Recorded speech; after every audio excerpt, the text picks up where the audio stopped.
ఈశ్వరో గురురాత్మేతి మూర్తిభేద విభాగినే వ్యోమవద్వ్యాప్తదేహాయ దక్షిణామూర్తయే నమః. శృతిస్మృతిపురాణానాం ఆలయం కరుణాలయం నమామి భగవత్పాదం శంకరం లోకశంకరం. నమః శ్రీ శంకరానంద గురుపాదాంబుజన్మని సవిలాస మహామోహ గ్రాహగ్రాసైకకర్మణి.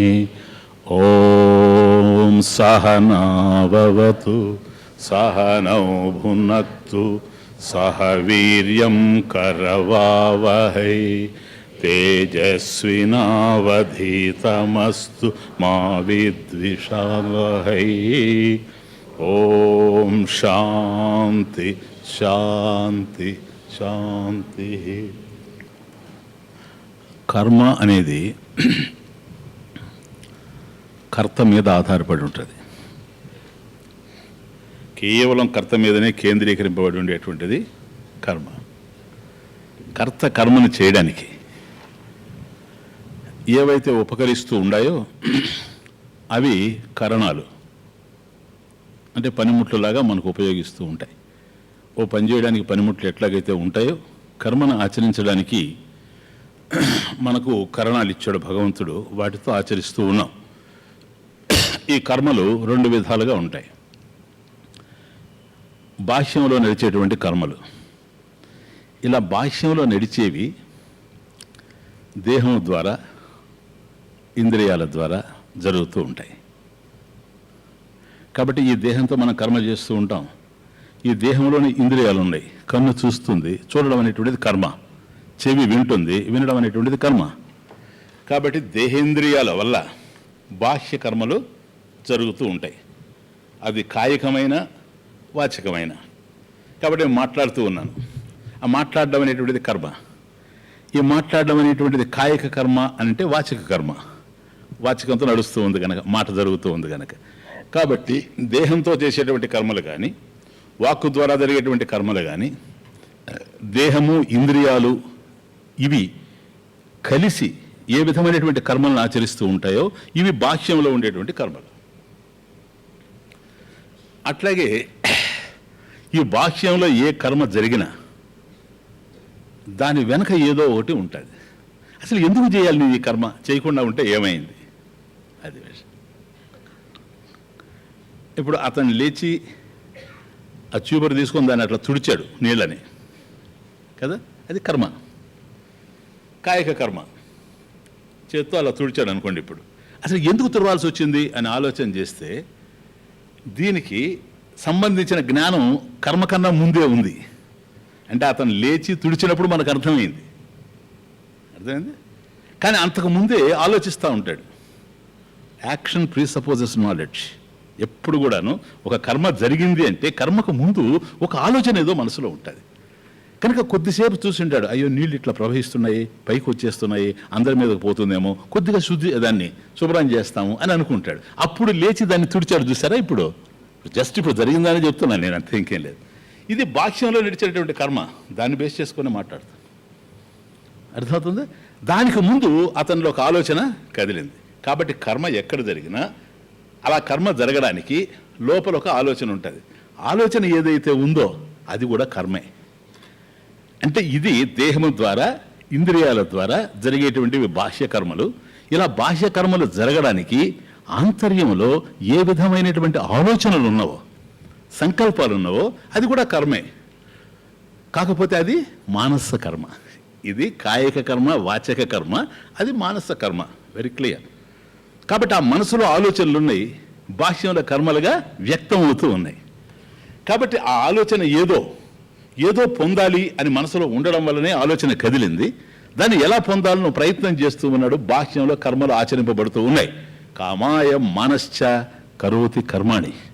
కామాయ మనః, ఆచార్యుల వారు ఉపనిషత్ భాష్యంలో అంటారు, కామాయ మనశ్చ కరోతి కర్మాణి. ఎక్కడ ఏ విధమైనటువంటి కర్మలు జరిగినా వాటి వెనక ఒక కోరిక ఉంటుంది. అసలు కోరిక లేకుండా మనిషి కర్మ చేయలేడు. ఎందుకు చేయాలి? కర్మ అనేది శ్రమతో కూడినటువంటి పని. కాబట్టి ఒక శ్రమని మనిషి వరించడు. కానీ ఆ శ్రమ పడ్డప్పటికి కూడాను దాని వెనక ఏదో ప్రయోజనం ఉంది గనక ప్రయోజనాన్ని ఊహించి కర్మని చేస్తాడే కానీ ప్రయోజనాన్ని ఊహించకుండా కర్మ చేయలేడు. ప్రయోజనం అనుద్దిశ్య మందోపి న ప్రవర్తతే, అది శాస్త్రం. ప్రయోజనాన్ని ఊహించకుండా మందోపి మందహ అపి, వాడు మందభాగ్యుడైతే కూడా మందమతి అయితే కూడా బుద్ధిహీనుడైతే కూడాను న ప్రవర్తతే, కర్మలు చేయడు. కాబట్టి ఒక బుద్ధిహీనుడుగా ఉండొచ్చేమో, తెలివిలేనివాడుగా ఉండొచ్చేమో, కానీ అతను ఒక కర్మ చేశాడంటే మాత్రం దాని వెనక ఏదో ప్రయోజనం ఉంటుంది. ఒక ప్రయోజనాన్ని ఊహించే కర్మ చేయడం జరుగుతుంది. ఇది ప్రయోజనం అనుద్దిశ్య మందోపి న ప్రవర్తతే, ఇది విషయం. కనుక కర్మల వెనుక ప్రయోజనం ఉండాలి. అది ఏ విధమైనటువంటి ప్రయోజనము అనేటువంటిది వేరే విషయం. కర్మల వెనుక ప్రయోజనం ఉండాలి. ఇప్పుడు మనం అందరం కర్మలు చేస్తూ ఉన్నాం ఈ ప్రపంచంలో, సరే? అందరూ ఒక విధమైనటువంటి కర్మలు చేయడం లేదు. కర్మలు అయితే అందరి నుంచి నడుస్తూ ఉన్నాయి, ఒకే విధమైనటువంటి కర్మలు మన దగ్గర నుంచి కొనసాగడం లేదు. కారణం ఏంటి అని అంటే, ఎవరు ఏది కావాలని అనుకుంటున్నామో, ఏ ప్రయోజనాన్ని ఊహిస్తూ ఉన్నామో తత్సంబంధమైనటువంటి కర్మల్నే బాహ్యంలో మనం ఆచరిస్తూ పోతాం. కాబట్టి ప్రధానంగా కర్మల విషయంలో అవి బాహ్యంలో సాగిన ఆంతర్యంలో కొనసాగిన ప్రధానంగా 2 విషయాలు మీరు గుర్తుపెట్టుకోవాలి. ఏదో పొందవలసింది ఉంది, అందువల్లనే కర్మ జరిగింది. కాబట్టి పొందవలసింది ఉంది అని తను అనుకుంటూ ఉన్నాడు కనుక దానిని పొందడం కోసంగా కర్మ చేస్తాడు. సో పొందవలసింది ఏమిటి, పొందవలసింది ఏమిటి, ఇది నిర్ణయం అయిన తర్వాత అది నేను పొందాలి అని మనం అనుకోవచ్చు. ఎలా పొందాలి, మార్గం ఏంటి? జాగ్రత్తగా వినండి. ఎలా పొందాలి, ఇది 2వ పాయింట్. కాబట్టి కర్మల విషయంలో బాహ్యంలో సాగిన అంతర్యంలో సాగిన 2 ప్రధాన విషయాలుగా తెలుస్తూ ఉన్నాయి. పొందవలసింది ఏమిటి, దానిని ఎలా పొందాలి. క్లియర్? సపోజ్ స్వామీజీ ధనప్రాప్తి, నాకు ధనం కావాలి స్వామీజీ అన్నాడు అనుకోండి. అతను చెప్పకపోయినా అతని మనసులో అది ఉందనుకోండి, ధనం కావాలని. కాబట్టి అతను పొందవలసింది ధనం. ఎప్పుడైతే ధనం కావాలి అని అనుకుంటాడో ఎలా పొందాలి అతను ఆలోచించుకుంటాడు. వ్యాపారం చేయడమా, మరొకటి చేయడమా, షేర్ మార్కెటా, రియల్ ఎస్టేటా, ఏదైతే బెటరు అని తను ఆలోచించుకొని తను నిర్ణయం చేసుకుంటాడు. కనుక తన మనసులో ధనప్రాప్తి, ధనం కావాలి అని అనుకునేటువంటి వాడు వ్యాపారం వైపు తిరుగుతాడు. నాకు ఈ ధనమే కాదు, ధనం కావాలి, ధనంతో పాటుగా హోదా కావాలి, పలుకుబడి కావాలి, పేరు ప్రఖ్యాతులు కావాలి అని అనుకున్నాడు అనుకోండి. ధనార్జన చేసేటువంటి వాడి ధనికుడికి ధనం వస్తుందేమో కానీ ఇవన్నీ వచ్చేందుకు అవకాశం లేదు. సపోజ్ ఇవన్నీ కూడా వస్తే బాగుడును అని కనుక అభిప్రాయపడితే అతడు రాజకీయాల్లో ప్రవేశిస్తాడు. చూచారా? ఇప్పుడు అతను నాయకుడు అవుతాడు. మొదటివాడు కేవలం ధనాన్ని ఆశించినప్పుడు వ్యాపారి అయ్యాడు. అతను వ్యాపారి, హీజ్ అ మర్చెంట్ కదా. ఇక్కడికి వచ్చేటప్పటికి హీజ్ అ పొలిటీషియన్. ఎందుకని? ధనంతో పాటుగా పేరు ప్రఖ్యాతులు కావాలి, హోదాలు కావాలి, పలుకుబడి కావాలి. ఇవన్నీ కూడా ధనం ఉన్నంత మాత్రం వచ్చేందుకు అవకాశం లేదు. ఎక్కువ విస్తృతంగా ఉండాలి అనుకున్నట్లయితే నేను నాయకుడిని కావాలి అని అభిప్రాయపడతాడు. సపోజ్ నాకు పుణ్యం కావాలనుకున్నాడు అనుకోండి ఇంకొక వ్యక్తి. అసలు పుణ్యం అంటే ఏమిటో, అది ఎలా ఉంటుందో, దాని పరిణామాలు ఏమిటో అవన్నీ తెలియకపోయినా పుణ్యం కావాలనుకుంటాడు. ఇలా పుణ్యం కావాలనుకునేటువంటి వాడు యజ్ఞయాగాది కర్మలు చేయొచ్చు, లేదా తీర్థాటన కూడా చేయొచ్చు. ధనం కోసం ప్రయత్నం చేసేటువంటి వాడిని వ్యాపారి అన్నాం. ధనము, హోదా, పలుకుబడి ఇవన్నీ కావాలనుకునేటువంటి వాడిని నాయకుడు అన్నాం, రాజకీయ నాయకుడు అన్నాం. ఇప్పుడు ఎవడైతే పుణ్యం కోసం తీర్థాటన చేస్తాడో వాడిని యాత్రికుడు అన్నాం. సరేనా? తీర్థయాత్ర చేస్తూ ఉన్నాడు కనుక ఆయన యాత్రికుడు. చూసారా? ఏదైతే మనిషి పొందాలనుకుంటూ ఉన్నాడో దానిని బట్టి ఆధారపడి ఉంటుంది. అట్లాగే భక్తుడు, సరేనా? ఇతను దేవుడి దగ్గరికి వెళ్తాడు, ఆలయానికి వెళ్తాడు. ఈయనెవరు? ఆలయానికి వెళ్ళాడు గనక, ఆలయంలో ఉండేది భగవంతుడు గనక తత్సంబంధంతో వెళుతున్నాడు కాబట్టి ఈయన భక్తుడు. దేనికోసం వెళుతున్నాడు? Next question. మా అమ్మాయికి వివాహం కాలేదు,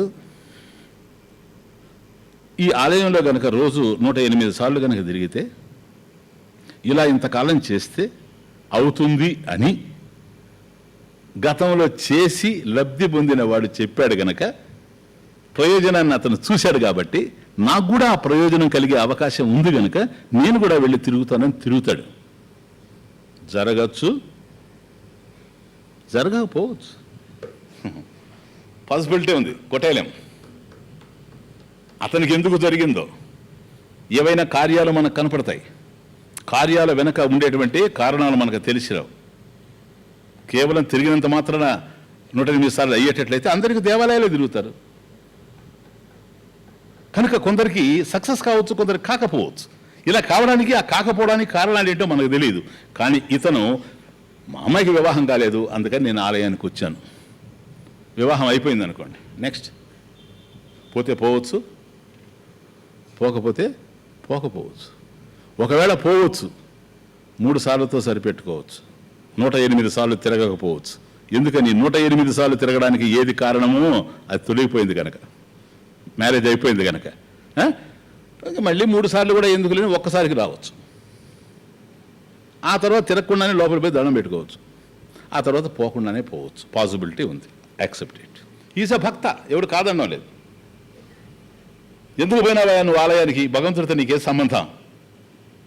పెళ్ళండి, మరి నువ్వే ప్రయత్నం చేసి చేయొచ్చు కదా. నేను ప్రయత్నం చేశాను, నా ప్రయత్నం కాలేదు. అది హెల్ప్లెస్నెస్, ఒక వ్యక్తి యొక్క నిస్సహాయ స్థితి. నేను ప్రయత్నం చేశాను, కుదరలేదు. నాకు సంబంధించినటువంటి స్నేహితులు, బంధువులు ఉన్నారు, కనీసం వాళ్ళ యొక్క సహాయం అన్నా తీసుకుంటామని ప్రయత్నం చేశాను, వాళ్ళు సహకరించినా కూడా సాధ్యం కాలేదు. కాబట్టి నా ప్రయత్నం జరగలేదు, ఇతరుల ప్రయత్నం కూడా జరగలేదు. కనుక అన్ని మార్గాలు మూతబడినప్పుడు నాకు కనిపించినటువంటి మార్గం ఒక్కటే, అది భగవంతుడు కనుక ఆయన వైపు తిరిగాను అంటాడు, తప్పలేదు. కానీ ఈ ప్రెషర్తో, ఈ ఒత్తిడితో, ఈ కారణంగా వెళ్ళాడు కాదు, ఆ కారణం ఎప్పుడైతే ఎగిరిపోద్దో కార్యం బలహీనమైపోతూ ఉంటుంది. ఒక దశలో అదృశ్యం అయిపోయినా కూడా మనం ఆశ్చర్యపడాల్సినటువంటి అవసరం లేదు. ఇది మీరు జనాన్ని పరిశీలిస్తే ఆలయాలకు పోయేటువంటి వాళ్ళు వీళ్ళందరిలో బాగా కనపడతా ఉంటుంది ఇది. ఓకే, ఇవన్నీ వాళ్ళ వాళ్ళ నమ్మకాల మీద ఆధారపడి ఉన్నాయి. కొందరు కేవలం పండుగ రోజుల్లోనే వస్తుంది. ఇప్పుడు కృష్ణాష్టమి చూడండి, నేను కూడా వచ్చి దర్శనం చేయలేను, అట్లుంటుంది ఆలయం, మన ఆలయం కదా. ఎందుకంటే ఆ పండగ రోజు కనుక వెళితేనే ఏదో పుణ్యం వస్తుందని, భగవంతుడు కనుకరిస్తాడని అటువంటి అభిప్రాయాలు కొన్ని ఉంటాయి. అవి ఎవరి దగ్గర నుంచో వాళ్ళు కొనుక్కొని ఉంటారు పాపం, లేదు ఉచితంగా వాళ్ళు ఇచ్చి ఉంటారు ఆ భావాల్ని. వాటిని వీళ్ళు పెంచుకుంటూ పోతుంటారు. ఇది ఎంతవరకు వాస్తవం అనేది వేరే విషయం, కానీ అది జరుగుతుంది. కాబట్టి మా అమ్మకి వివాహం కావాలి, ఆల్ రైట్, మా అబ్బాయికి ఉద్యోగం రావాలి. చూడండి, ఇతను కూడా సంబంధాలు కలిగి ఉంటాడు. నా అర్ధాంగిక ఆరోగ్యం కావాలి, ఇతను కూడా కలిగి ఉంటాడు. కనుక తనకు సంబంధించినటువంటి కుటుంబీకులు ఎవరైతే ఉన్నారో వాళ్ళలో ఏ విధమైనటువంటి బాధలు ఉన్నాయో, ఆ బాధలు ఉన్నప్పుడు ఆ బాధల మధ్య తనకుండే సంబంధంతో తన ఆనందంగా ఉండలేకపోతున్నాడు.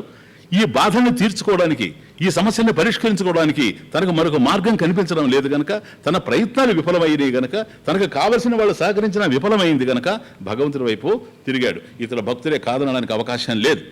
కానీ దీనివల్ల సమస్యలు పరిష్కరింపబడవచ్చు, పడకపోవచ్చు. నా విషయం చూడండి, నేను చెప్పేది. కానీ వ్యక్తి హృదయంలో ఉండేటువంటి అసంతృప్తి పోతుందా? ఏదైతే మనం తృప్త భవిష్యామని ఎప్పుడో ప్రారంభమయ్యామో మీకు అందరికీ తెలుసు, ఇంకా దాని మీద నేను డీప్గా వెళ్ళను. అది తీరేటువంటి అవకాశం ఉందా? తృప్త భవిష్యామని, తృప్తిగా ఉండాలి. ఎందుకు నువ్వు తృప్తిగా లేవు? అసంతృప్తితో ఉన్నాను. అసంతృప్తి నా దుఃఖానికి కారణం. కాబట్టి అసంతృప్తి నేను బయటపడాలనుకుంటున్నాడే, దానికి ఏమన్నా మార్గం ఉందా? లేదు. ధనం వచ్చిన వాడు ధనికుడు అవుతాడు, అంతే. నవిత్తేన తర్పణీయో మనుష్య. ధనం వచ్చినంత మాత్రం మనిషి ఈ ప్రపంచంలో సుఖంగా ఉండేందుకు అవకాశం లేదు. ధనం రావడం వేరు, మనిషి సుఖంగా బ్రతకడం వేరు. ధనం వచ్చినంత మాత్రాన మనిషి సుఖంగా ఉండేటట్లయితే ధనికులంతా సుఖంగా ఉండాలి ఈ ప్రపంచంలో. పదవులు వచ్చినంత మాత్రాన కనుక సుఖంగా ఉండేటట్లయితే పదవులు వచ్చినంత మాత్రాన అందరూ సుఖంగా ఉండాలి. అర్థమవుతుంది? అందుకని ఇవన్నీ దృష్టిలో పెట్టుకొని మనం ఆలోచన చేసినప్పుడు ఏవి పొందాలనుకుంటామో అవి పొందాలనుకోవడం తప్పని నేను అనడం లేదు. వాటిని పొందొచ్చేమో కానీ నీ హృదయం మాత్రం ఖాళీ, ఎంప్టీ. నీకే నువ్వు సమస్య. నేను ఆనందంగా లేను, నేను తృప్తిగా లేను, నేను సుఖంగా లేను అనేటువంటి భావన నీ హృదయంలో ఎప్పుడైతే ఉందో ఎన్ని సమస్యలు పరిష్కరింపబడినా ఉపయోగం లేదు. ఎందుకని? నీకు నువ్వే సమస్యగా మారిపోయావు కనుక. See the point. ఇది వేదాంతం డీల్ చేస్తూ ఉంది దీన్ని. ఇంతవరకు మీకు తెలుసు బాగా. కనుక నాకు అన్నీ ఉన్నాయి, కానీ ఒక భీతి ఉంది మనుషులో. అయ్యా కోట్లుండాయి నాకు. నాలాంటి కోటీశ్వరుడే నిన్న హాస్పిటల్కి వెళ్తే బయాప్సీ అంటే ఈరోజు అది టెర్మినల్ క్యాన్సర్ అని చెప్పాడు డాక్టరు. అతను చనిపోతాడు, అతని దేహం పిడికిడి బూడిదగా మారిపోద్ది, శ్మశానంలో కాలిపోద్ది. ఎవరి దేహమైనా ఇంతే, నా దేహమైనా ఇంతేనేమో. కాబట్టి ఈ దేహం ఎప్పుడు రాలిపోతుందో ద పాయింట్. కాబట్టి అన్నీ ఉండినప్పుడు కూడాను ఏదో లేదు, ఆ లేనిదేది నేనే లేకుండా పోతాను అనే భావన ఉంది గనక నేనే లేకుండా పోయేటప్పుడు ఏముంటే ఏం ఉపయోగం. కాబట్టి ఇది ఒక మనిషిలో ఉండేటువంటి అసంతృప్తి, ఒక ఇన్కంప్లీట్నెస్, అర్థమవుతుందా? ఒక ఇన్అడక్వేట్ నేచర్, నేను సరిగా లేను అనేటువంటి భావన. ఇది ఎప్పుడైతే మనిషిలో బాగా అర్థమవుతుందో, నేను ఎందుకు ఈ ప్రపంచంలో ఎన్నిండినా బాగుండడం లేదు, కారణం ఏమిటి, నా అసంతృప్తి ఎలా తొలగాలి అనేటువంటి విషయంలో ఆలోచనలు కదిలినప్పుడు ఏ విధంగా వెలితి తొలగాలని ప్రయత్నం చేస్తాడు. ఇప్పుడు జిజ్ఞాస ప్రారంభమవుతుంది, ఎంక్వైరీ స్టార్ట్ అవుతుంది. కర్తవ్యం ఏంది, నాకు పిల్లలు ఉన్నారు, పిల్లలు ఉండేవాళ్ళు సుఖంగా లేరు, పెళ్ళిళ్ళైన వాళ్ళు సుఖంగా లేరు, పెళ్లి కాని వాళ్ళు ఉన్నారు, వేదిక మీద ఉపన్యాసాలు చెప్తా, వాళ్ళు సుఖంగా లేరు. ఏం చేయాలి? ఏ ఉంటే సుఖం, ఏమి లేకపోతే సుఖం. ఏది ఉన్నప్పటికీ కూడాను వాటితో పాటుగా వెలితి ఉంటుంది, అసంతృప్తి ఉంటుంది, అశాంతి ఉంటుంది అనేటువంటి భావన కలిగినటువంటి వాడు ఒకడు. వీడికి ఎన్ని తీరినా వెలితితోనే ఉంటాడు. అండర్స్టాండ్, మనం అందరం అట్లాగే ఉన్నాం, బాగా పరిశీలించి విచారించి అర్థం చేసుకుంటే. ఇక రెండో వాడు ఉన్నాడు. వాడెవడో తెలుసా ఈ విషయంలో, నాకు వెలితే లేదు, వెలితి ఉంది అనుకునేవాడు ఒకడు, వెలితి అంటే ఏంటో అర్థం కాక నాకు లేదనుకునేవాడు ఒకడు. బాగా చూడండి. అందువల్ల వెలితి ఉండేవాడికి వాడు ఎట్లా కనపడతాడంటే పెద్ద వెలుగులా కనపడతాడు. చాలామంది పేర్లు చెప్పను కానీ నేను మీకు అందరూ తెలుసు. వాళ్ళు ఓ మంచి స్థాయికి వచ్చి 70-80 సంవత్సరాలు వచ్చిన తర్వాత ఏదో ఒక ఫీల్డ్లో పెద్దవాళ్ళు అయిపోయిన తర్వాత నాకేమండి, నాకేమి లేదు, అన్ని బాధ్యతలు తీరిపోయినాయి, పిల్లలంతా బాగుండారు, ఏదో భగవంతుడు ఆర్థికంగా బాగా ఇచ్చాడు, పేరు ప్రఖ్యాతులు ఇచ్చాడు, అన్నీ ఇచ్చాడు, జీవితంలో అన్నీ చూశాను, నాకేం వెలితలేదు, కాబట్టి నా దేవుడు కూడా అవసరం లేదు. ఇదొక విచిత్రమైన విషయం. నాకు దేవుడు కూడా అవసరం లేదు. ఇప్పుడు ఆయన మహాజ్ఞాని, లేకపోతే ఆయన ఒక స్థితప్రజ్ఞుడు, లేకపోతే ఆయన ఒక రమణ మహర్షి అని మీరు అనుకుంటారా? అతన్ని వచ్చిన బాధ ఏంటో తెలుసా, వాడి ప్రాబ్లం వాడికి అర్థం కాలే. కాబట్టి నేను బాగుండాలనుకుంటారు చూసారా, ఇది ఇంకో కొన్ని జన్మల్ని పోస్ట్ పోన్ చేసుకుంటూ పోవడం సుఖపడ్డానికి. అతన్ని గనక అతిశయోక్తి కాదు కానీ మీకు తెలుసు, అతను ఒక్కనే నా రూమ్లో వదిలేస్తే 15 నిమిషాల్లో మీకన్నా ఘోరంగా తయారు చేసేయగలను. 15 minutes టైం చాలు. ఎందుకని అతనికి అర్థం కావడం లేదు.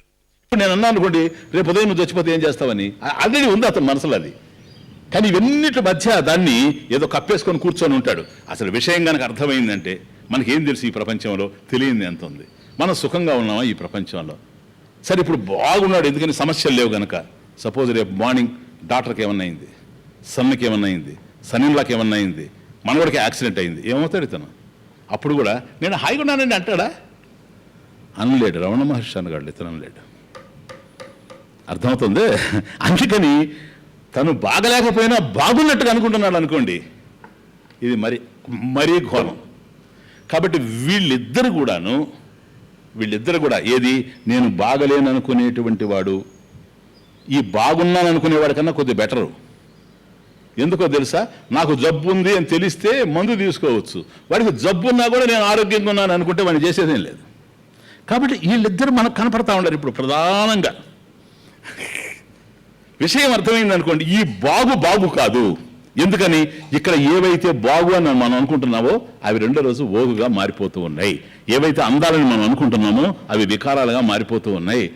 చాలా అందంగా ఉండేటువంటి వాళ్ళు ఒక్క క్షణంలో ఏదో యుకటర్మ వస్తే, అది వస్తే, ఇది వస్తే మరీ వికారంగా మారిపోయినటువంటి వాళ్ళని చాలా మందిని మనం చూసాం. ఈ మార్పులన్నీ కూడా ఈ ప్రపంచంలో సాగుతూ ఉన్నాయి. వీటిని అన్నింటినీ విచారణ చేశాడనుకోండి, విచారం బాగా కొనసాగిన తర్వాత అతనికి అర్థమవుతుంది. కాబట్టి ఎప్పుడు ఏదైనా జరగచ్చు ఈ ప్రపంచంలో, ఇది ప్రమాదభరితంగా ఉంది ఈ ప్రపంచం. ఈ ప్రపంచంలో నేను కూడా జీవిస్తూ ఉన్నాను. ప్రమాదాలు అందరికీ ఉన్నాయి, నాకు కూడా ఉన్నాయి. ప్రత్యేకించి ఆ ప్రమాదం లేకపోవచ్చేమో కానీ మృత్యు అనేటువంటి ప్రమాదం నాకుంది. నా మీద ఆధారపడి ఉండారే వాళ్ళకి ఉంది. అప్పుడు ఏమైపోతాయి ఈ సంబంధ బాంధవ్యాలు, ఆలోచనలు కదిలాయంటే అప్పుడు ఏదైతే బాగు అనుకుంటున్నారు చూడు, చీ అనిపిస్తుంది దాని మీద. ఏం బాగు, నాకుండేది డబ్బే కదా. ఏం బాగు నాకుండేది ఆరోగ్యమా? సరే ఉంది, నీకు ఆరోగ్యం ఉంది, నీవు 75 సంవత్సరాలు 80 సంవత్సరాలు ఆరోగ్యంగా ఉండవు. ఆరోగ్యం పోవడానికి ఎంతసేపు పడుతుంది? మంచి ఇప్పుడు 6 బాల్స్ 6 సిక్స్లు కొట్టినవాడు ఏమయ్యాడు? అనారోగ్యం పాలయ్యాడు కదా పాపం. మనం చూసాం కదా ఇటీవలనే. కాబట్టి అంత చక్కటి ఆరోగ్యం కలిగినటువంటి వాళ్ళు అట్లా అయ్యేటప్పుడు నేను బాగున్నానని 80 దాటిన వాడు అనుకుంటూ ఉంటే అర్థం లేదు. అంటే తనకి ఏం బాగులేదో కూడా తనకు అర్థం కాలేదు. కాబట్టి మనకి ఏమి ఉండినా ఇవి శాశ్వతంగా ఉండేది అవకాశం లేదు, ఇది పరిణామశీలమైనటువంటి ప్రపంచము అనేది అర్థం కావాలి. అప్పుడు వాడి ఆలోచనలు ఇంకో రకంగా కలుగుతాయి. కోర్స్ అమ్మాయికి వివాహం కావచ్చు, అబ్బాయికి ఉద్యోగం కావచ్చు, నా అర్ధాంగికి ఆరోగ్యం కావచ్చు, నాకు మరొకటి కావచ్చు. కానీ నాకు జీవితంలో ఇవన్నీ జరుగుతూ ఉండినా నేను ఆనందంగా ఉండలేను.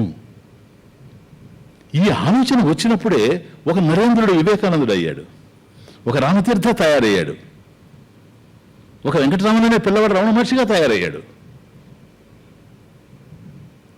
ఈ ఆలోచనలు వాళ్ళలో కదిలాయి. అంత శక్తి, అంత సంస్కారము, అంత జ్ఞానము, అంత వివేకము లేకపోవచ్చు, అది వేరే విషయం. కానీ బాధ ఉంది అని తెలుస్తుంది చూసారా, వాడు ఏదో ఒక విధంగా ఆ వైపుకి వచ్చేటువంటి అవకాశం ఉంటుంది. అసలే లేదనుకుంటే రాలేడు. అసలే లేదనుకోవడం వేరి ఉన్నా. ఇప్పుడు రవీంద్రనాథ్ ఠాగూరు ఒక చోట ఒక చిన్న ఉపమానం అండి బుక్లో రాస్తాడు. రఘునాథుడు అని ఒక కోటీశ్వరుడు ఉండేవాడు. అతడు ఒకరోజు గురు దర్శనానికి వెళ్ళాడు. గురువు లేడు అక్కడ. ఎక్కడున్నాడు అంటే యమునా తీరంలో ఉన్నాడు అన్నారు. దగ్గర యమునా నది, యమునా తీరానికి వచ్చాడు గురు గోవింద్ సింగ్. తీరా అక్కడ గురు గోవింద్ సింగ్ కూర్చొని ఉన్నాడు. వీడు వచ్చి నమస్కరించి, గురుదేవా ఈరోజు నా పుట్టినరోజు అని ఏదో పండ్లు పూలు అక్కడ పెట్టి, మీకోసం ప్రత్యేకంగా బహుమానం తెచ్చాను, మీ వల్ల నేను ఎంతో ప్రశాంతంగా ఉన్నాను, ఇవి తీసుకోండి అని 2 కంకణాలు, హస్త కంకణాలు 2 తీసుకొచ్చాడు. బంగారువి, బాగా మంచి మణులు పొదిగినటువంటి బంగారు తీసుకొచ్చి ఇచ్చాడు. అలా తీసుకున్నాడు. సాధువు నో అనడానికి లేదు, ఏది ఇచ్చినా తీసుకో. అలా తీసుకున్నాడు. తీసుకుంటే అవన్నీ మణులు పొదిగున్నాడు కనుక మెరుస్తూ ఉన్నాయి. ఒక కంకణాన్ని అట్లా వేలికి, చూపుడు వేలికి అలా తగిలించి ఇలా తిప్పుతూ ఉన్నాడు. అంత మణులు కనుక అవి చక్కగా మెరుస్తూ ఉన్నాయి. అలా అలా అలా తిప్పుతూ ఉంటే ఇంకా మెరుస్తున్నాయి. అలా తిరగడం వల్ల అది పోయి యమునలో పడిపోయింది.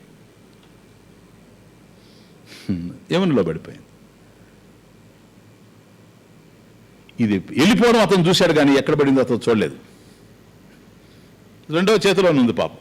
అప్పుడు అడుగుతాడు గురువుని, గురుదేవా పర్వాలేదు, మీరు దాని గురించి ఏం ఆలోచించద్దు, పర్వాలేదు అంటాడు. ఆయన ఏమైనా ఫీల్ అవుతున్నాడేమో, ఈయనకి ఎట్లా తెలుసు. ఇప్పుడు అది పోయి పడిపోయింది కదా, అది పడడం అయితే నేను చూశాను, కానీ ఎక్కడ పడిందో చూడలేదు. నేను మీ వైపే చూస్తున్నాను కనుక మీరు చూసుంటారు, ఎందుకంటే ఇట్లా అంటున్నారు కనుక అది పడినప్పుడు, గురుదేవా అటు ఆ పక్క పడిందా, ఈ పక్క పడిందా, ఆ పక్క పడిందా, ఎందుకంటే మీరు చూసుంటారు కనుక మీరు కానీ చెబితే నేను ఈతలో కూడా బాగా ఈదగలిగిన వాడిని, గజీతగాడిని, ఇప్పుడు దాన్ని ఎలాగైనా తీసుకొస్తాను, ఒక్కసారి చెప్పండి, మీకోసమే ప్రత్యేకంగా చేయించాను, ఏ వైపు పడింది అది అడుగుతాడు. వెంటనే గురు గోవింద్ సింగ్ చూచి ఆ 2వ దుండ్ల అది తీసుకొని అక్కడ పడింది అని వేశాడు. ఏం వాల్యూ తెలుసు అతనికి. అతని దగ్గర ఉండే వాల్యూ వేరు, అతను ఏ వస్తువుకి విలువిస్తున్నాడు అనేటువంటిది వేరే. ఇవన్నీ దేనికి? సౌకర్యాలు పనికి వస్తాయేమో. ఆభరణాలు తనకెందుకు, సౌకర్యాలు తనకెందుకు? తనకు కావాల్సింది సుఖం, సౌకర్యం కాదు. సౌకర్యాలన్నంత మాత్రాన సుఖాలు ఉంటాయని అనుకోవడానికి అవకాశం లేదు. కనుక ఇది తెలిసినటువంటి వాడు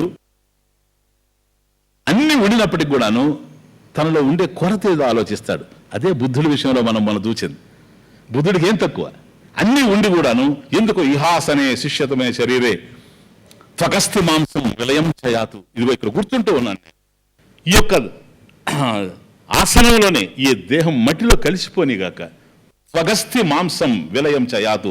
త్వక్ చర్మం, అస్థి ఎముకలు, మాంసం ఈ దేహంలో ఉండే మాంసం ఇది ధూళిలో ధూళిగా మట్టిలో మట్టిగా కలిసిపోనిగాక. అప్రాప్య బోధిం బహుకల్ప దుర్లభాం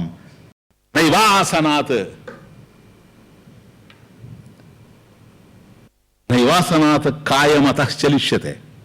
చూసారా ఎటువంటి డెసిషన్, ఎటువంటి నిర్ణయం. ఒక్క ముసలివాడిని చూచి ఒక వృద్ధుని చూచి, ఒక సన్యాసిని చూచి, ఒక రోగిని చూచి, ఒక శవాన్ని చూచి, రేపు నేనైనా ముసలివాడిని అయ్యేవాడిని కదా, రేపు నేనైనా శవమే కదా, ఏంటి అసలు ఈ ప్రపంచంలో నాకుండే సంబంధం అని ఒక్కగానొక్క కుమారుడు సుధోధన మహారాజుకి సిద్ధార్థుడు వదిలిపెట్టి వెళ్ళి గయకు వెళ్ళి ఈ ఆసనే పద్మాసనం వేసి కూర్చుంటే ఈ ఆసనంలోనే శిష్యతుమే శరీరం, నా శరీరం సృష్టించకపోని కాక, మాంసం ఇందులోనే కలిసిపోని కాక, ఎముకలు ఇందులోనే ధూళిలో కలిసిపోని కాక, మాంసము ఎముకలు రక్తము ఈ మట్టిలో కలిసిపోయిన అప్రాప్య బోధిం జ్ఞానం. ఎటువంటి జ్ఞానం అది? బహుకల్ప దుర్లభం. అనేక జన్మలెత్తినా కూడాను, బహుకల్పాల్లో ప్రయత్నం చేసిన సాధించలేనిటువంటి జ్ఞానం ఏదైతే ఉందో బోధిం, అప్రాప్య, దానిని పొందకుండా, దైవాసనాత్ కాయం అత చలిష్యతే, ఆసనాత్ ఈ ఆసనం నుండి, అత దేర్ఫోర్ కాయం నా శరీరము, నా చలిష్యతే నా చలించదు అన్నాడు. అంతే, 12 సంవత్సరాలు కూర్చుండిపోయాడు. ఏం తక్కువని. కనుక తను బాగున్నాను అనుకునేటువంటి వాడు పొందే అవకాశం లేదు. తను బాగున్నాను అనుకున్నా ఆ లేనివాడి కన్నా తను బాగున్నట్టుగా అనిపించచ్చేమో కానీ అసలు లేనిదేదో అందరికీ లేదు. అసంతృప్తి అందరికీ ఉంది, తృప్తి అందరికీ లేదు, ఆనందం అందరికీ లేదు. ఇది కావాలి, జస్ట్ లిసన్. ఇది కావాలి అనుకుంటాడు. చూచారా? ఇప్పుడు వీడెవరు? వ్యాపారే? రాజకీయ నాయకుడా? యాత్రికుడా? భక్తుడా? ముముక్షువు. అండర్స్టాండ్? హీఈస్ ముముక్షు. ఎందుకో తెలుసా? సర్వ బంధాల నుంచి విముక్తులైపోవాలనుకుంటూ ఉన్నాడు. నాయన జాగ్రత్తగా అర్థం చేసుకోండి. ఒక 3వ ప్రకరణానికి నేను ఇంట్రడక్షన్ ఇస్తున్నా, అది మర్చిపోబాకండి. వీడు ముముక్షు అంటే ముక్తిని ఇచ్చోహో, నేను ముక్తుణ్ణి కావాలి. దేని నుంచి ముక్తులు అవుతావు? బంధం ఉంటేనే నీకు ముక్తి.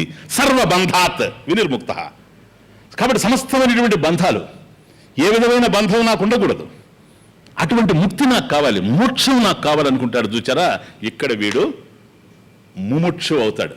మోక్షమే భూయాత్ ఇది ఇచ్ఛా. అదొక్కటే కోరిక, ఇంకేం లేదు.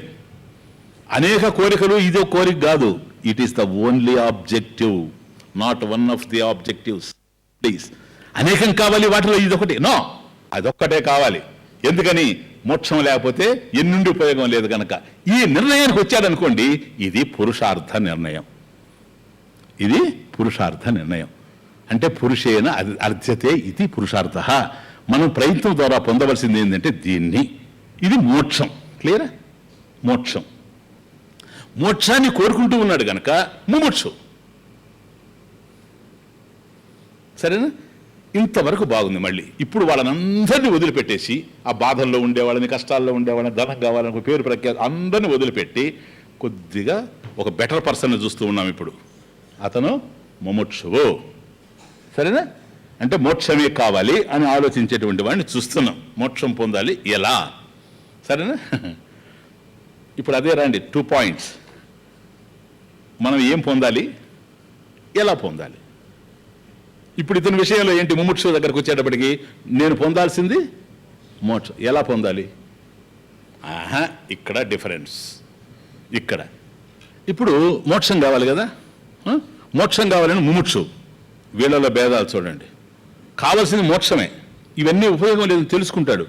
మోక్షం ఏం చేస్తావా ఇప్పుడు పొందడానికి? మోక్షము కావాలి, పొందవలసింది మోక్షం. ఫస్ట్ పాయింట్ అయిపోయింది, అందరికి ఈక్వల్గా ఉంది. సెకండ్ పాయింట్ ఉందే, ఎలా పొందాలి అని. పూజ చేసి మోక్షం పొందుతా, ధ్యానం చేసి మోక్షం పొందుతా,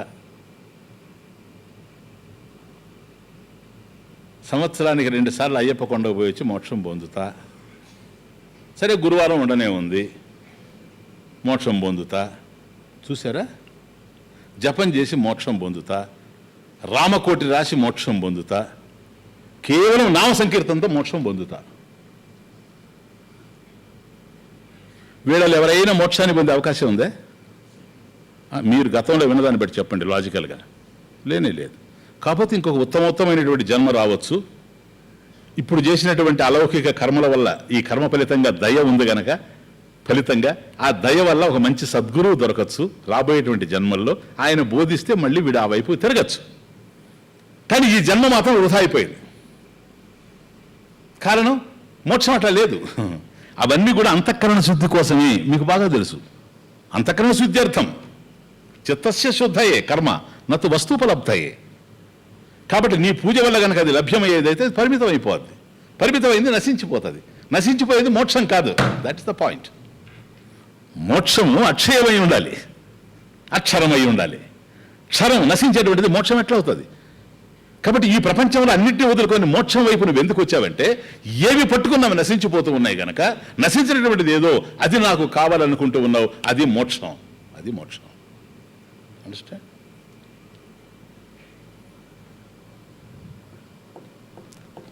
కాబట్టి ఇవన్నీ కూడాను ఇవి ఎందుకు చేస్తున్నామో అర్థం కాదు. ముముక్షువులే అందరూ. బాగా గుర్తుపెట్టుకోండి. ఈజీ పాయింట్స్ అయినా కూడా ఇవి చిన్నవి కాదు. ఇవి ఇక్కడే మనం తగులుకొని ఉండేదంతా. అసలు ఎందుకు మనిషి తరించలేకపోతున్నా అంటే మెయిన్ హర్డల్స్ చెప్తున్నాను మీకు. ఇప్పుడు భక్తులే, ఇంకా వాడికి అదే 24 గంటలు. కాబట్టి మోక్షం కావాలంటేనే కానీ మోక్షం ఎక్కడుందనేటువంటి ఐడియా అతనికి లేదు. ఇతను ముముక్షువే, కానీ మోక్షం అంటే ఏంటో తెలియనివాడు. అందుకని ఏదో ఏదో చేస్తాడు, దానివల్ల ఏదో ఏదో పొందుతాడేమో కానీ మోక్షాన్ని మాత్రం క్లియర్.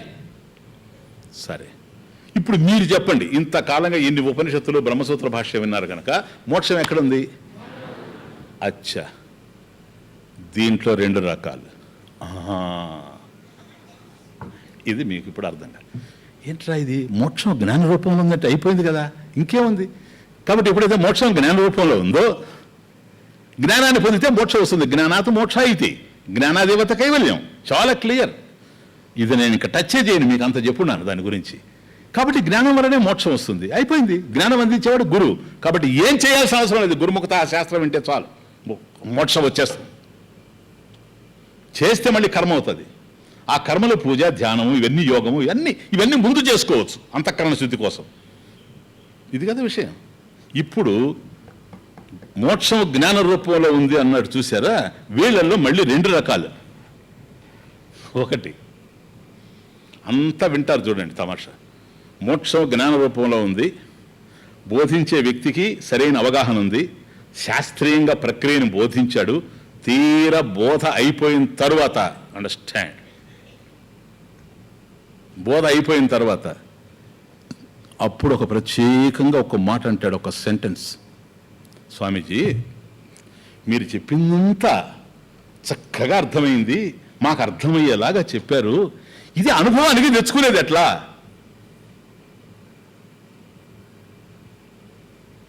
అంటాడా లేదా? వీడికి మోక్షం అర్థం కాలేదు. అదే పాయింట్. అంటే జ్ఞానాన్ని పొందితే మోక్షం వస్తుందని తెలుసు. బాగా అర్థం చేసుకోండి. Very important, very important. ఆయన మోక్షం జ్ఞాన రూపంలో ఉంది కనుక జ్ఞానం వస్తే మోక్షం వస్తుందని తెలుసు. కానీ మోక్షం పరోక్షం అనుకుంటా ఉన్నాడు. అది వచ్చిన బాధ. అంటే ఒక కాశీ అనేటువంటి పట్టణం ఉంది. కాశీని గురించి నేను వర్ణించాను అనుకోండి. ఓ మానస సరోవరం ఉంది. నేను మానస సరోవరం వెళ్ళొచ్చాను. మానస సరోవరాన్ని గురించి మీకు చెప్పాను అనుకోండి ఒక అతనికి. అప్పుడు అతనికి కూడా ఉత్సాహం వస్తుంది. సరేనా? నా దగ్గర విన్నాడు, ఇది జ్ఞానం. ఇప్పుడు అతను ఏమనుకుంటున్నాడు? నేను బయలుదేరి వెళ్ళి మానస సరోవరం వెళ్ళి అదంతా చూస్తే నా అనుభవానికి వస్తుంది అని అనుకుంటున్నాడు కదా. అందుకని టికెట్ బుక్ చేసుకొని పోతాడు. తప్పులేదు. నా పాయింట్ అంతే ఏంటంటే, అది మానస సరోవరానికి కాశీకి సంబంధించిన విషయం. మోక్ష విషయం అదే అంటున్నాను. అంటే శ్లోకంలోకి వెళ్తాను, జాగ్రత్తగా వినండి. ఇక్కడే ఉంది అసలు కీ అంతా. మోక్షం అలాంటిదేనా? అంటే ఇక్కడ తెలుసుకొని కాశీకి పోయి క్షేత్రాన్ని దర్శించినట్టుగా నువ్వు బ్రహ్మముని గురించి విని ఎక్కడో బ్రహ్మమును పట్టుకుంటావా? పోయే ఎక్కడో నువ్వు గనక బ్రహ్మమును పట్టుకునేటట్లయితే బ్రహ్మం ఒక ప్రదేశానికి పరిమితం. అక్కడున్నాడే కానీ బ్రహ్మం ఇక్కడ లేడు. That is Vaikunthas problem. That is Kailasam problem. That is mount Abu problem. బాగా అర్థం చేసుకోండి. ఇవన్నీ అర్థమవుతుంది ఇప్పుడు. కాబట్టి ఆ ప్రదేశానికి పోతే భగవంతుడు ఉంటాడంటే అక్కడ స్పేస్ వైజ్ లిమిటేషన్ వచ్చేసింది. భగవాన్ ఈజ్ స్పేస్ బౌండ్. ఆడున్నాడు, ఈడ లేడు, ఇక్కడున్నాడు, అక్కడ లేడు, ఆలయంలో ఉన్నాడు, బయట లేడు, బయట ఉన్నాడు, గార్డెన్లో లేడు. సో ఇప్పుడు భగవంతుడు ఎవరు చెప్పండి? హీస్ అవర్ అంకుల్ కాదా? మన అంకుల్ అక్కడ ఉండేవాడు, ఇక్కడ లేడు. తంజావూరులో ఉన్నాడు, ఇక్కడ లేడు. మరి భగవంతుడు అక్కడ ఉన్నాడు, ఇక్కడ లేడు. వైకుంఠంలో ఉన్నాడు, ఇక్కడ లేడు. సికింద్రాబాద్ నువ్వంటే సికింద్రాబాద్లో కాదు, అణువులో అణోరణీయాన్ మహతో మహీయాన్, సర్వగతమైనటువంటి బ్రహ్మం లేనిది అక్కడ. అలాంటప్పుడు బ్రహ్మమును నీకు అర్థమైతే సరిపోయింది. జ్ఞానం అంటే అదే. ఇప్పుడు జ్ఞానం కలగడం, మళ్ళీ జ్ఞానాన్ని అనుభవించడం రెండు లేవు నాయన. కాబట్టి ఆచార్యుల వారు మీకు దక్షిణామూర్తి స్తోత్రంలో క్లియర్గా ప్రబోధ సమయే ఆత్మానం ఏవా అద్వయం, అద్వయం రెండు కానిది. రెండు కానిదంటే ఏకమేవా అద్వితీయం బ్రహ్మ. ఇప్పుడు రెండవ ప్రకరణంలో మీరు చూసింది అంతటా ఉంది. అంతటా బ్రహ్మం ఉండేటప్పుడు నువ్వెవరు? బ్రహ్మం. నీ మనసు ఎవరు? బ్రహ్మం. తెలుసుకోవాలనుకునేది ఎవరు? బ్రహ్మం. కమాన్, బ్రహ్మము కానిది ఏంటో చెప్పు. ఇది జ్ఞానం అంటే. అంతేగాని నేను నీ దగ్గర విన్నాను, విని కాశీని పోయి చూసినట్టుగా బ్రహ్మను కూడా తెలుసుకుంటాను అన్నారు అనుకోండి, ఇది పరోక్షము అనేటువంటి విషయం అతనికి అర్థం కావడం లేదు. కాబట్టి నేను పొందాలి అనుకుంటున్నాడు. నోను, ఇది తేలిక పదాల్లో చెప్తున్నాను కనుక అర్థమైనట్టే ఉంటుంది నాయన. నా అనుభవంలో నుంచి చెప్తున్నా, ఇదంత తేలిగ్గా అర్థమయ్యేది కాదు. పదాలు తేలిగ్గా ఉన్నాయి, వాక్యాలు తేలిగ్గా ఉన్నాయి. మీరు ఎట్లయినా అర్థం చేసుకోవాలి దీన్ని, కష్టపడైనా సరే. ఇప్పుడు చెప్పింది అర్థమైన తర్వాత బ్రహ్మమని దాన్ని మళ్ళీ అనుభవానికి తెచ్చుకోవాలనుకుంటున్నాడు. అనుభవానికి తెచ్చుకునేవాడు ఎవడు? నువ్వు. నువ్వెవరు? నువ్వెవరు సార్? నువ్వు బ్రహ్మం కాదు, అబ్రహ్మం. అంతేనా? అబ్రహ్మానికి బ్రహ్మం ఎట్లా అనుభవానికి వస్తాడా? బ్రహ్మం అనంతం, అబ్రహ్మం పరిమితం. ఏంది? కాబట్టి అక్కడికి పోవాలి అని అన్నప్పుడు ప్రదేశం, అప్పుడు పోతావు. ఇక్కడ అనుకుంటావు, ప్రయాణం చేసి అప్పుడు పోతావు. టైం, కాలం, దేశము, కాలము, దేశకాలాదులు, స్పేస్ టైం కాజేషన్లోకి ఏదైతే వస్తుందో అది పరిమితమైందే కానీ పరిపూర్ణమయ్యేందుకు అవకాశం లేదు. పరిపూర్ణం కాకపోతే పరిమితం అయింది ఏదైనా నశించిపోతుంది. కనుక బ్రహ్మం కూడా నశించిపోతాడు. బ్రహ్మము నశించేవాడైనప్పుడు ఆయన అక్షర పరబ్రహ్మను ఎట్లంటావు నువ్వు? క్షరం, నశించిపోతాడు. ఇది పాయింట్. కాబట్టి ముముక్షువుల దగ్గరకు వచ్చిన తర్వాత జ్ఞానము, ఇది పాయింట్, జ్ఞానంలో ఉంది, మోక్షం అనేటువంటిది జ్ఞాన రూపంలో ఉంది అని దగ్గరకు వచ్చిన తర్వాత నేను పొందాలి దాన్ని అని అనుకుంటాడు. చూసారా, వీడొకడు పొందే ఉన్నాను అనుకుంటాడే, వీడు రెండోవాడు. అండర్స్టాండ్? ఇప్పుడు పొందాలి అనుకునేవాడు ఒకడు, పొందే ఉన్నానని తెలుసుకున్నవాడు ఒకడు. పొందాలి అనుకుంటున్నాడే వాడికి బ్రహ్మం అర్థమే కాలేదు. ఎందుకని? ఇప్పుడు లేదు గనక పొందాలి అనుకుంటాడు. ఎప్పుడు? ఇప్పుడు లేనిది అప్పుడు, ఇక్కడ లేనిది అక్కడ కాదు సార్. అప్పుడు అక్కడ కాదు సార్, ఇప్పుడు ఇక్కడ ఉండేదే బ్రహ్మం. ఇప్పుడు ఇక్కడ ఉన్నదే అప్పుడు అక్కడ కూడా ఉంది, అంతటా ఉంది, సర్వగతమై ఉంది. అది బ్రహ్మం అంటే, అది మోక్షం అంటే. దేశ కాల వస్తు పరిచ్ఛేదం లేనిది. కారణం, దాన్ని ఏమంటారు? అనంతం. చూసారా, అనంతం. దేశతః వస్తుతః కాలతః అపరిచ్ఛిన్నః. ఈ జ్ఞానం కలిగిందనుకోండి నాయన, క్లియర్గా అర్థమైంది. నాకు శాస్త్రం అర్థమైంది కానీ బ్రహ్మము అనుభవం నాకు రాలేదు. ఇది ఒకటి, ఇది ఉపయోగం లేదు.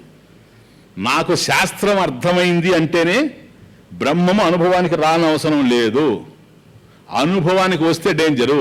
ఎందుకని? అనుభవము, అను అంటే తరువాత, భవము అంటే పుట్టుక. నువ్వు మొదట ఉంటే తర్వాత పుట్టేది అనుభవం. ఏదైనా అట్లాగే తగ్గుతాయి అనుభవాలు. ఇది అనుభవం కాదు, అనుభూతి. సీద పదం, ఆ పదాల్లో ఉందంతా అనుభూతి. ఎక్స్పీరియన్స్ కాదు, నాలెడ్జ్ ఆఫ్ ద ఎక్స్పీరియన్స్. నీకు ఆల్రెడీ ఎక్స్పీరియన్స్ ఉంది ఇప్పుడే. ఇప్పుడు నువ్వెవరు? నువ్వు ఉన్నట్టుగా నీకు తెలుసు, ఎలా ఉన్నావో తెలియదు. అందువల్ల నేను దేహం అంటావు, ఇది సబ్జెక్ట్ ఇక్కడ. అందువల్ల నేను మనసు అంటావు, అందువల్ల నేను బుద్ధి అంటావు, అందువల్ల నేను ప్రాణం అంటావు. ఎప్పుడైతే దేహం అని నేను అన్నావో నేను చచ్చిపోతానేమో అంటావు. ఎందుకని? దేహం చచ్చిపోతూ ఉంది కనుక. ఎప్పుడైతే నేను ప్రాణం అని అన్నావో, అయ్యో నాకు ఆకలిగా ఉంది, దప్పిగ్గా ఉంది అంటావు. ఎందుకని ఆకలి దప్పులు ప్రాణ లక్షణం కనుక. ఎప్పుడైతే నేను మనసు అని నువ్వు అన్నావో, వెంటనే నీకు అనిపిస్తూ ఉంది నేను ఆందోళన పడుతున్నాను, నేను బాధపడుతున్నాను, నేను కష్టపడుతున్నాను, నా కష్టాన్ని ఎవడు అర్థం చేసుకోలేదంటావు. ఎందుకని మనసు కష్టపడేది నువ్వు కాదు. అర్థమవుతా ఉంది? కాబట్టి వాటి లక్షణాలని నీకు ఆపాదించుకుంటున్నావు. That is the point. ఇప్పుడు నేను దేహము అని ఎవడు అనడు. ఎవడన్నా అన్నాడు ఎక్కడన్నా విన్నారు మీరు? ఉపన్యాసాలు చెప్తా ఉంటారు స్వాములు వాళ్ళు అర్థం కాక. నేను దేహం అని ఎవడన్నా అన్నాడు, ఐఎమ్ ది బాడీ అని ఎవరు అన్నాడు? ఎవరన్నా అన్నాడా? ఏమంటాడు తెలుసా? నేను లావుగా ఉన్నాను అంటాడు. అది పాజిటివ్. అది డిఫరెన్స్ చూడండి మీరు. నేను దేహము అని అనడు, స్థూలోహం అంటాడు. దేహోహం అనడు. అహం దేహ, నేను దేహము, నేను శరీరము అని ఎవడు చెప్పడు. స్థూలోహం అంటాడు. నేను బొద్దుగా ఉన్నాను. కృశోహం, నేను సన్నగా ఉన్నాను అంటాడు. సన్నగా ఉండేది ఎవరు? దేహం. బొద్దుగా ఉండేది ఎవరు? నీలోహం, నేను నల్లగా ఉన్నాను అంటాడు. గౌరవహం, నేను తెల్లగా ఉన్నానంటాడు. ఆ తెల్లగా ఉండేది దేహం, నల్లగా ఉండేది దేహం, బొద్దుగా ఉండేది దేహం. ఏనాయన ఇప్పుడు ఇతను నేను దేహం అనడంలే, దేహ లక్షణాలు ఏవైతే ఉన్నావో అవి తన మీద ఆరోపించుకుంటూ ఉన్నాడు. This the point. ఆ లక్షణాలు నీ ఎట్లవుతాయి? ఒకవేళ నీవే గనక అయితే నువ్వు దేహం అని కన్ఫర్మ్ చేసేయాల. నేను బొద్దుగా ఉన్నాను అన్నప్పుడు బొద్దుగా ఉండే దేహం కనుక నువ్వే దేహం అయితే కన్ఫర్మ్ చేసేయి నేను దేహం అని. కాదు, మళ్ళీ ఏమంటాడో తెలుసా? నేను మనసు అంటాడు. ఇది చూడండి మళ్ళీ. ఎందుకని? మనసు దేహం కాదు, దేహం మనసు కాదు సార్. నువ్వు ఇదే అదే. బాధపడుతున్నావు అనుకోండి, ఏ కారణం చేతనైనా సరే, నేను వ్యధ చెందుతున్నానండి, నేను ఆందోళన చెందుతున్నాను అంటాడు. ఆందోళన చెందేది మనసు. ఇక్కడ ఎట్లాగైతే నేను దేహం అని వీడు అనలేదో అక్కడ నేను మనసు అని అనడం లేదు వాడు. సైకాలజిస్ట్ కూడా నేను మనసు అని అనడు, నేను ఆవేదన చెందుతున్నాను అంటాడు. ఐఎమ్ ఎజిటేటెడ్ అంటాడు. You are not agitated, your mind is agitated. Understand? నువ్వు కాదు ఆందోళన చెందేది, నీ మనసు. నీ మనసు ఆందోళన చెందుతూ ఉంటే దాని గుణాలని నీ ముందు ఆరోపించుకుంటూ ఉన్నావు. ఇక్కడ నువ్వు మనసు అవుతూ ఉన్నావు. నువ్వు నిజంగా మనసు అయితే నువ్వు దేహం కాకూడదు. నువ్వు దేహమే అయితే ఇంద్రియాలు కాకూడదు. నువ్వు ఇంద్రియాలే అయితే బుద్ధి కాకూడదు. నువ్వు బుద్ధి అయితే ఆనందమయ కోశం కాకూడదు. చూసారా?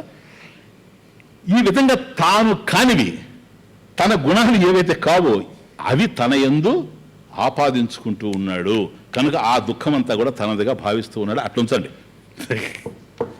కనుక బ్రహ్మము ఎవడైతే మోక్షం కావాలి అనుకుంటాడో, మోక్షమన్నా బ్రహ్మమన్నా ఒకటే గనక, మోక్షం జ్ఞాన రూపంలో ఉంది గనక బ్రహ్మ జ్ఞానం కలిగితే చాలు.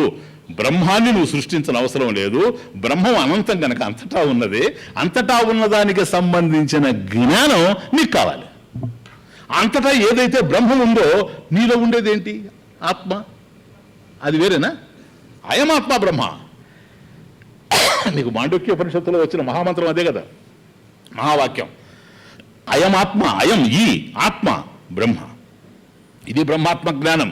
ఈ ఆత్మే బ్రహ్మ. కాబట్టి ఆత్మజ్ఞానాన్ని కలిగితే చాలు. నీకు సంబంధించిన జ్ఞానం నీకు లేకపోవడం వల్ల నంబర్ 1, నీవి కాని గుణాన్ని నీ యందు ఆరోపించుకోవడం వల్ల నంబర్ 2, నువ్వు దుఃఖపడుతూ ఉంటే నీ దుఃఖానికి కారణమైతే నీకు సంబంధించిన జ్ఞానం కనుక నీకు కలిగితే అయిపోయింది. అది ఆత్మజ్ఞానం. ఆత్మయే బ్రహ్మ కనుక బ్రహ్మాత్మ జ్ఞానం. క్లియర్? కనుక ముముక్షు అయినంత మాత్రాన వాళ్ళందరికన్నా కూడా చాలా అడ్వాన్స్డే. నేను కాదనడం లేదు ముముక్షు. కానీ నాకు మోక్షం కావాలనుకుంటున్నాడు, అంతవరకు బాగుంది. ఎలా పొందాలనుకునేటప్పుడు మార్గం తెలియడం లేదు, జ్ఞానము అని. జ్ఞానం అనుకున్నప్పుడు కూడా ఏమనుకుంటున్నాడంటే జ్ఞానాన్ని పొందినా దాన్ని అనుభవించాలి అనుకుంటున్నాడు. అనుభవం ఎప్పుడైతే అన్నావో, ఇంకోటి కూడా చెప్తున్నా ఏనండి, ఇప్పుడు కదా నువ్వు అనుభవం ప్రారంభం చేస్తున్నావు. అసలు అనుభవించాలని ఎందుకు అనుకుంటున్నావు? ఇప్పుడు అనుభవం లేదు కనుక. పోనీ బ్రహ్మను అనుభవిస్తావు అనుకో, ఆ తర్వాత పోతలేదు. అది ఇంకేంది, అయిపోలే. ఆఖరిగా ఉన్నావు కనుక అన్నం తినాలంటావు, మొదలు పెడతావు, తినిన తర్వాత అయిపోతలేదా? బ్రహ్మం కూడా అట్లా అయిపోద్దా చెప్పు? అనుభవమే కనుక అట్లా అయిపోద్ది. క్లియర్గా వేరు. దేర్ ఫోర్ బ్రహ్మము జ్ఞానము ఏదైతే ఉందో బ్రహ్మజ్ఞానం మోక్షము జ్ఞాన రూపంలో ఉందని నువ్వు నిర్ణయించుకున్న తర్వాత అనుభవం క్వశ్చనే లేదు. జ్ఞానాదేవత కైవల్యం. జ్ఞానం కలిగితే కైవల్యం వచ్చేసింది అంతే. మళ్ళీ దానికోసం ప్రయత్నం చేసి పొందేదంటూ ఏమీ లేదు. ఆ ప్రయత్నాలన్నీ కూడా సాధనల్లోనే ఉండాలి, కర్మయోగంలో ఉండాలి, కానీ జ్ఞానంలో కాదు. ఈ నిర్ణయానికి ఎవడైతే వస్తాడో వాడికి ఏం తెలుస్తుంది తెలుసా? ఏదైతే నేను పొందాలనుకుంటూ ఉన్నానో అది పొందే ఉన్నాను. చూడండి ఎంత తమాషా, అది పొందే ఉన్నాను. మరి పొందే ఉంటే మళ్ళీ పొందాలని ఎందుకు అనుకుంటున్నావయ్యా? అర్థం కావడం లేదు కనుక. అది పాయింట్. అర్థంగా వస్తువు లేనిది కాదు, ఉండి అర్థం కానిది. అర్థం కానిది అంటే ఏంటి? వస్తువు ఉంది, వస్తువుకు సంబంధించిన జ్ఞానము లేకపోవడం వల్ల వస్తువుకు సంబంధించిన అజ్ఞానం నా దగ్గర ఉంది. అజ్ఞానము తొలగితే వస్తువు ఉన్నది తెలుస్తుంది. అజ్ఞానము తొలగాలంటే జ్ఞానము కావాలి. దేనికి సంబంధించిన అజ్ఞానము? నాకు సంబంధించిన అజ్ఞానం సార్, ఆత్మకు సంబంధించిన అజ్ఞానం. అయితే నీకు ఆత్మజ్ఞానం కలగాలి. క్లియరా? విద్యయా ప్రాప్తి. క్లియర్? ఇది దీనిని బోధించేది ప్రపంచంలో ఏ గ్రంథం లేదు, వేదాంతం తప్ప. దీన్ని బోధించగలిగేటువంటి సత్తా, ధైర్యం వేదాంతానికి ఒక్కదానికే ఉంది. ఎందుకని విషయం అక్కడే ఉంది కనుక. కాబట్టి అది వేదాంతంలో ఉంది. ఈ బోధ, వేదాంతం యొక్క బోధ 15 ప్రకరణాల్లో అందిస్తే పంచదశ అయింది. అది వేదాంత పంచదశి, రిటన్ బై విద్యారణ్య స్వామి. దీంట్లో 2 చూసేసాం మనం. 3వ దానికి వెళ్తున్నాం ఈరోజు ప్రారంభం. 2వ దాంట్లో ఒక విషయం, ప్రక్రియ వచ్చింది. ఇప్పుడు మరి అంతటా ఉండే ఆత్మజ్ఞానాన్ని ఎలా బోధించాలి? దానికి ఒక పద్ధతి ఉంది, దానికి ఒక బోధా విధానం ఉంది. బోధ, దాన్నే సంప్రదాయము అంటారు. అంటే ఎలా బోధిస్తే అర్థమవుతుందో అది సంప్రదాయం. ఏ విషయంలో అయినా అంతే. నువ్వు ఒక వయలిన్ నేర్చుకోవాలి, దానికి ఒక పద్ధతి ఉంది. నువ్వు తబలా నేర్చుకోవాలి, ఒక పద్ధతి ఉంది. నువ్వు కంప్యూటర్ నేర్చుకోవాలి, ఒక పద్ధతి ఉంది. దానిని బోధనా విధి అంటారు. అంటే ఎలా నేర్చుకుంటే వస్తుందో అలా నేర్చుకున్న వాడు నీకు నేర్పితే నీకు వస్తుంది. కంప్యూటర్ నేర్చుకున్నవాడు ఎలా నేర్చుకున్నాడో అలా నేర్పితే నీకు వస్తుంది. ఏ విద్య అయినా అంతే. బ్రహ్మ విద్య ఆ విషయంలో ప్రత్యేకమేం కాదు, విలక్షణమేం కాదు. కాబట్టి జ్ఞానం కలిగినటువంటి వాడు సంప్రదాయం తెలిసి బోధిస్తే అర్థమవుతుంది. క్లియర్? ఆ బోధ వేదాంతంలోనే ఉంది.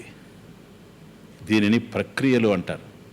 అందులో ఒక ప్రక్రియని 2వ ప్రకరణంలో చూసేశాం. అదే పంచభూత ప్రక్రియ. Very very important. దానిని 108 శ్లోకాలు 109 శ్లోకాల్లో చూసాం, పూర్తి చేశాం. ఇప్పుడు 3వ పంచకాన్ని ప్రారంభం చేస్తున్నాం 15లో. ఓకే, పంచభూత ప్రకరణం అది, దాని పేరే. దాన్ని ఎక్కడి నుంచి తీసుకున్నాడు మహర్షి? ఊరికే 1 మినిట్ టచ్ చేసి నేను దీనికి వెళుతున్నా. సదద్వైతం, అంతేనా? ఈ సదద్వైతం తీసుకోవడానికి ఆయనకి సోర్స్ ఎక్కడుంది? సోర్స్ బుక్ ఏంటి? చాందోగ్యం. చాందోగ్యోపనిషత్తులో ఒక్కడే ఒక మంత్రం ఉంది. సదేవ సౌమ్య ఇదమగ్ర ఆసీత్ ఏకమేవ అద్వితీయం బ్రహ్మ. ఇది మంత్రం. దాని మీద విద్యారణ్య స్వామి ఇచ్చినటువంటి వివరణ 109 శ్లోకాలు. అది 2వ ప్రకరణం అంతా పూర్తి చేశాం. చూడండి, సతేవ సౌమ్య. సౌమ్య అంటే నాయన, అబ్బాయి. సౌమ్య సదేవ. సత్, సత్పదార్థం ఏదైతే ఉందో చైతన్యం, సతేవ అదే. ఎప్పుడు? ఇదం అగ్ర ఆసీత్. ఇదం, ఇది అంటే ఈ ప్రపంచం. అగ్రే, ప్రాక్, పూర్వం, బిఫోర్. ఈ సృష్టి జరగక ముందు ఇదం అగ్రే. సత్ ఆసీత్. సత్పదార్థం ఒక్కటే ఉండింది, అది ఫినిష్. బ్రహ్మం ఒక్కటే ఉండింది. సృష్టి జరగక ముందు 2వ వస్తువు ఉండడానికి అవకాశమే లేదు కనుక సృష్టికి పూర్వం ఇదం అగ్రే సదేవ ఆసీత్. అది ఒకటే గనక, 2వది లేదు గనక ఏకం ఏవ అద్వితీయం. అది ఒక్కటే గాని అద్వితీయం, 2వది కానిది. ఇది సెంటెన్స్. కాబట్టి సృష్టికి పూర్వము బ్రహ్మ పదార్థం ఒక్కటే ఉండింది, అది ఏకం అద్వితీయం. 2వది లేదు. మీకు చెప్పాను ఏకం ఎందుకు అన్నాడు, అద్వితీయం ఎందుకు అన్నాడని. సో అద్వితీయం, ఇంకా 2వది లేదు. దాని నుండి ఈ సృష్టి ఆరంభమైంది. తతః ఆకాశ సరే అదంతా వేరే విషయం. దీన్ని ఆధారం చేసుకొని ఉన్నది సత్, సరేనా? అది ఒకటా రెండా? కదా. ఏకమేవా అద్వితీయం, అద్వితీయం రెండు కానిది కాదు. కాబట్టి సత్ ఏదైతే ఉందో అది అద్వితీయం. అద్వితీయం అంటే అద్వైతం, వన్ వితౌట్ సెకండ్, అద్వితీయం. సత్ అద్వయం, అద్వైతం, సదద్వైతం. ఇది పాయింట్ అంతే, ఇంకే లేదు. దీన్ని మనం ఇన్ని నెలలుగా చూసి 16 DVDల్లో సుమారు 36-40 గంటలు మాట్లాడింది ఆ రెండు పదాల మీదనే, సదద్వైతం. సో ఫస్ట్ నైనా కనెక్షన్ పట్టుకోండి. ఫస్ట్ మంత్ర అది శ్లోక స్టార్ట్ చేసినప్పుడు సదద్వైతం శృతం యతత్ పంచభూత వివేకతః బోద్ధుం శక్యం తతః భూత పంచకం ప్రవివిచ్యతే. అది ఫస్ట్ శ్లోక మీకు. నాయన సత్ అద్వైతం, సదద్వైతం ఉన్నది బ్రహ్మం ఒక్కటే, రెండు కానిది అని ఏదైతే శృతం, యత్ శృతం ఎక్కడ? చాందోగ్యే, చాందోగ్యోపనిషత్తులో ఏదైతే మీరు విన్నారో తత్ అది అది పంచభూత వివేకతః బోద్ధుం శక్యం. కాబట్టి ఆ బ్రహ్మము ఏమిటి, అద్వితీయమైనటువంటి బ్రహ్మం ఏమిటి అనేదాన్ని మీకు బోధించడానికి శక్యం, సాధ్యం, మీకు బోధించగలం. ఎట్లా బోధిస్తావయ్యా? ఇంత విచిత్రంగా ప్రపంచం కనపడుతుంటే ఉన్నదంతా ఒకటే, రెండవది లేదు అనే సత్యాన్ని మా హృదయంలో నువ్వు ఎట్లా దించుతావు? పంచభూత వివేకతః బోద్ధుం శక్యం. పంచభూతాలు ఉన్నాయి చూసారా, పృథివీ తేజో వాయు ఆకాశాలు, భూమి అగ్ని జలము వాయువు ఆకాశం. వీటిని ఇవి ఉన్నాయి మీకు, వీటిని నేను వేరు చేస్తాను బ్రహ్మ పదార్థం నుండి. అప్పుడు బ్రహ్మ పదార్థం ఒక్కటే ఉంటుంది, ఇదంతా మాయగా తెలిసిపోతుంది. అంటే మీరు విన్నారు కనుక చెప్తున్నా. సో తతః భూత పంచకం ప్రవివిచ్యతే, ప్రకర్షేణ వివిచ్యతే. అది వివిచ్య, పృథక్ కృత్య. వివిచ్య అంటే వేరు చేయడం, సపరేట్ చేయడం. కాబట్టి ఏదైతే మీకు ఇవి కనపడుతూ ఉన్నాయో ఆ ఏకమేవ అద్వితీయం బ్రహ్మ అనేటువంటి దాంట్లో నుంచి వేరు చేసి చూపిస్తాను నేను. అదొక్కటే ఉంటుంది, కానీ ఇది మాత్రం లేకనే ఉన్నట్లు కనపడిందిగా తేలిపోతుంది అని ప్రతిజ్ఞ. That first Shloka is a ప్రతిజ్ఞ, ఇట్ ఈస్ ఎ ప్రామిస్. నాయన పంచభూతాలను వివేకం చేయడం ద్వారా నువ్వు అర్థం చేసుకుంటావు అని చెప్పి విద్యారణ్య మహర్షి బోధ చేస్తే ఏమో నేను అనుకుంటూ ఉన్నా.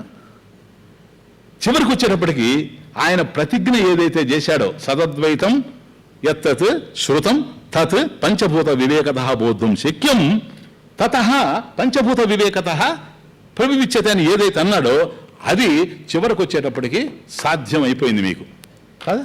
సో అంత క్లియర్గా మీకు ఇచ్చేయడం జరిగింది. ఇది పంచభూత వివేక ప్రక్రియ. అంటే సృష్టి ఏదైతే ఉందో చూడండి తమాషా, మనకు చెబుతామన్నదేమో బ్రహ్మ విషయం, మనకు కావాల్సిన జ్ఞానం బ్రహ్మ విషయం, ఆయన బోధించింది సృష్టి విషయం. ఎందుకని అక్కడి నుంచే బ్రహ్మాశ్రయ సత్వరజ తమో గుణాత్మిక మాయ అస్తి, మాయ బ్రహ్మమును ఆశ్రయించుకోనుంది. తతః ఆకాశ సంభూతః ఆకాశాద్వాయు వాయోరగ్ని అగ్నిరాపః అభ్యః పృథివీ. ఈ విధంగా పంచభూతాలు వచ్చాయి గనక సూక్ష్మ పంచభూతాలు, స్థూల పంచభూతాలు, పంచీకరణము, దేహాలు, మనసు అన్నీ నేను డీల్ చేశాను మీకు. ఇప్పుడు అర్థమైపోయింది ఏది కూడా దానికన్నా వేరుగా లేదు, ఇదంతా కార్యరూపంలో ఉంది, కారణం కన్నా వేరుగా లేదు. కార్యం ఉంటే కారణం ఉంది, కార్యం లేకపోయినా కారణం ఉంటుంది. కొండ ఉంది, కారణమైన మట్టి ఉంది, కొండ లేదు, మట్టి ఉంది. పో. కాబట్టి బ్రహ్మం ఉంది, నిర్ణయం అయిపోయింది కదా. ఇది ఒక విధానం నాయన, ఇది ఒక విధానం. It's a method of teaching, బోధన విధి, బోధన విధి సంప్రదాయం. కాబట్టి పంచభూత వివేక ప్రక్రియ అది ప్రాసెస్. దాన్నే సృష్టి ప్రక్రియ అని కూడా అంటారు. అంటే సృష్టి ఏదైతే ఉందో దీన్ని అర్థం చేసుకోవడంలో సృష్టికర్త స్వరూపం అర్థమైపోవడం, ఇది పంచభూత వివేక ప్రక్రియ. ఒకే సెంటెన్స్, సదేవ సౌమ్యేదమగ్రాసీత ఏకమేవ అద్వితీయం బ్రహ్మ. ఇప్పుడేం జరుగుతుందంటే మళ్ళీ ఇంకో సెంటెన్స్. ఇంతకుముందు తీసుకున్నది చాందోగ్యోపనిషత్. చాందోగ్యోపనిషత్తులో ఒకటే ఒక వాక్యం తీసుకున్నాడు, దాని మీద 109 శ్లోకాలు పోయినాయి. ఒక ప్రక్రియ అయిపోయింది, సృష్టి ప్రక్రియ, పంచభూత ప్రక్రియ.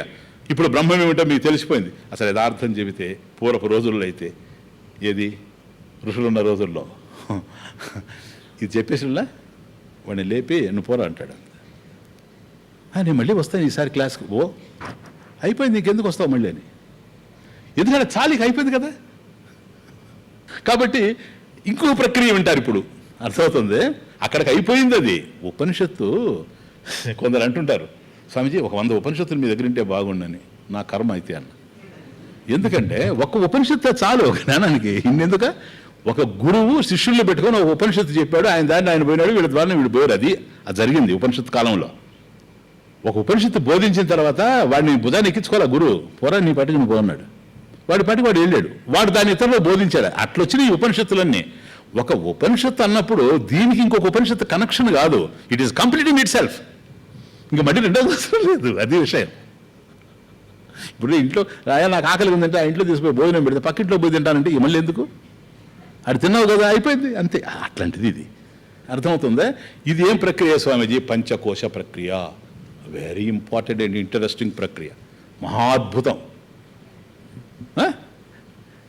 నాయనా నేను శ్లోకానికి పోతాను. ఒక్క విషయం ఏనండి, ఈ 2వ ప్రకరణం ఏదైతే మీరు పంచభూత ప్రకరణం విన్నారో, ఆ పంచభూతాలతో ఉండేది ఏది? బ్రహ్మమా? పంచభూతాలతో ఉండేదాన్ని ఏమంటారు? అంతే, ఇదం. ఏంటది? ఇదం. ఇదం అంటే బ్రహ్మమా? చెప్పండి ఏదో.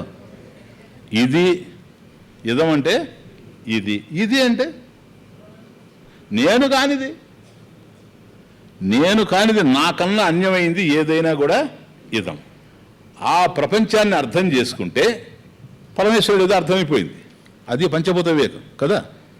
ఈ ఇదం శబ్దం ఏదైతే ఉందో, ఇది అని ఏదైతే తెలియబడుతూ ఉందో, పంచభూతాలంతా ఇదమే కదా, ఎందుకంటే నీకన్నా అన్యంగా ఉన్నాయి కనుక. ఇదం 2 విధాలు. ఇది ఉందనే నేను తొలి నుంచి 2 అంటూ పట్టుకొస్తున్నా, మీ కన్ఫ్యూజన్ లేకపోవడానికి. ఇదం కూడా 2. స్వామీజీ ఇదం 2, ప్రపంచం 2, అదేంటది? బాహ్యము అంతరము. బాహ్యము అంతరము, ఎక్స్టర్నల్ ఇంటర్నల్. బాహ్యము అంతరము. బాహ్యం ఏమిటి స్వామీజీ? పృథివీ, చూడండి, భూమి, జలము, అగ్ని, వాయువు, ఆకాశం. ఈ పంచభూతాలు ఏవైతే ఉన్నాయో ఇది బాహ్యం. ఇదం. అంతరం ఏమిటి స్వామీజీ? పంచకోశాలు. వండర్ఫుల్ పాయింట్, పట్టుకోండి. పంచకోశాలు ఎందుకో తెలుసా? ఆ పంచభూతాల యొక్క వికారమే పంచభౌతిక శరీరం. అవునా? ఇది అన్నమయ కోశం, దేహం. గాలి పీల్చుకుంటూ వెళ్తున్నావు కదా, ప్రాణమయ కోశం.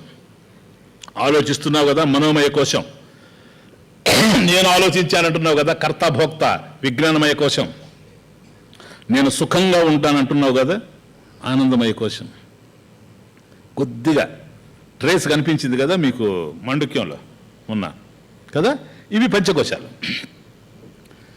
నీకన్నా అన్యంగా బాహ్యంలో తెరుస్తూ ఉందే, ఇదంతా బాహ్యం. ఇదం బాహ్యం. ఆ బాహ్యం యొక్క మార్పు, పరిణామం ఏదైతే ఉందో అది ఈ దేహం, పంచకోశాలు. దీంట్లో ఒకదానికంటే ఒకటి లోపల, ఒకదానికంటే ఒకటి అంతరం, ఒకదానికంటే ఒకటి అంతరంగా ఉన్నాయి. ఇవి పంచకోశాలు కదా. అది బాహ్యము, ఇది అంతరము. క్లియర్ నైనా? వాటి మార్పే, వాటి వికారమే ఇది, మోడిఫికేషన్. ఆ పంచభూతాలే ఈ దేహంలో ఉండేది, ఇంకేమి లేవు. ఇప్పుడు ఈ దేహం ఏంటి? మట్టి కాదా? మట్టితోనే కదా రూపం వచ్చింది. అందులో మట్టిలో గడిచిపోద్ది. రేపు ఊరికి ఇట్లా అంటే కూడా తెలుస్తుంది ఏముందో. ఇట్లా అనగానే బంగారు కనుక వచ్చేటట్లయితే అందరూ గోక్కుంటానే ఉంటుంది. మట్టి వస్తుంది కనుక ఎవడికి కావాలి, అది అవసరం లేదు. అర్థమవుతుంది? మట్టి టెంపరేచర్ ఉందా లేదా?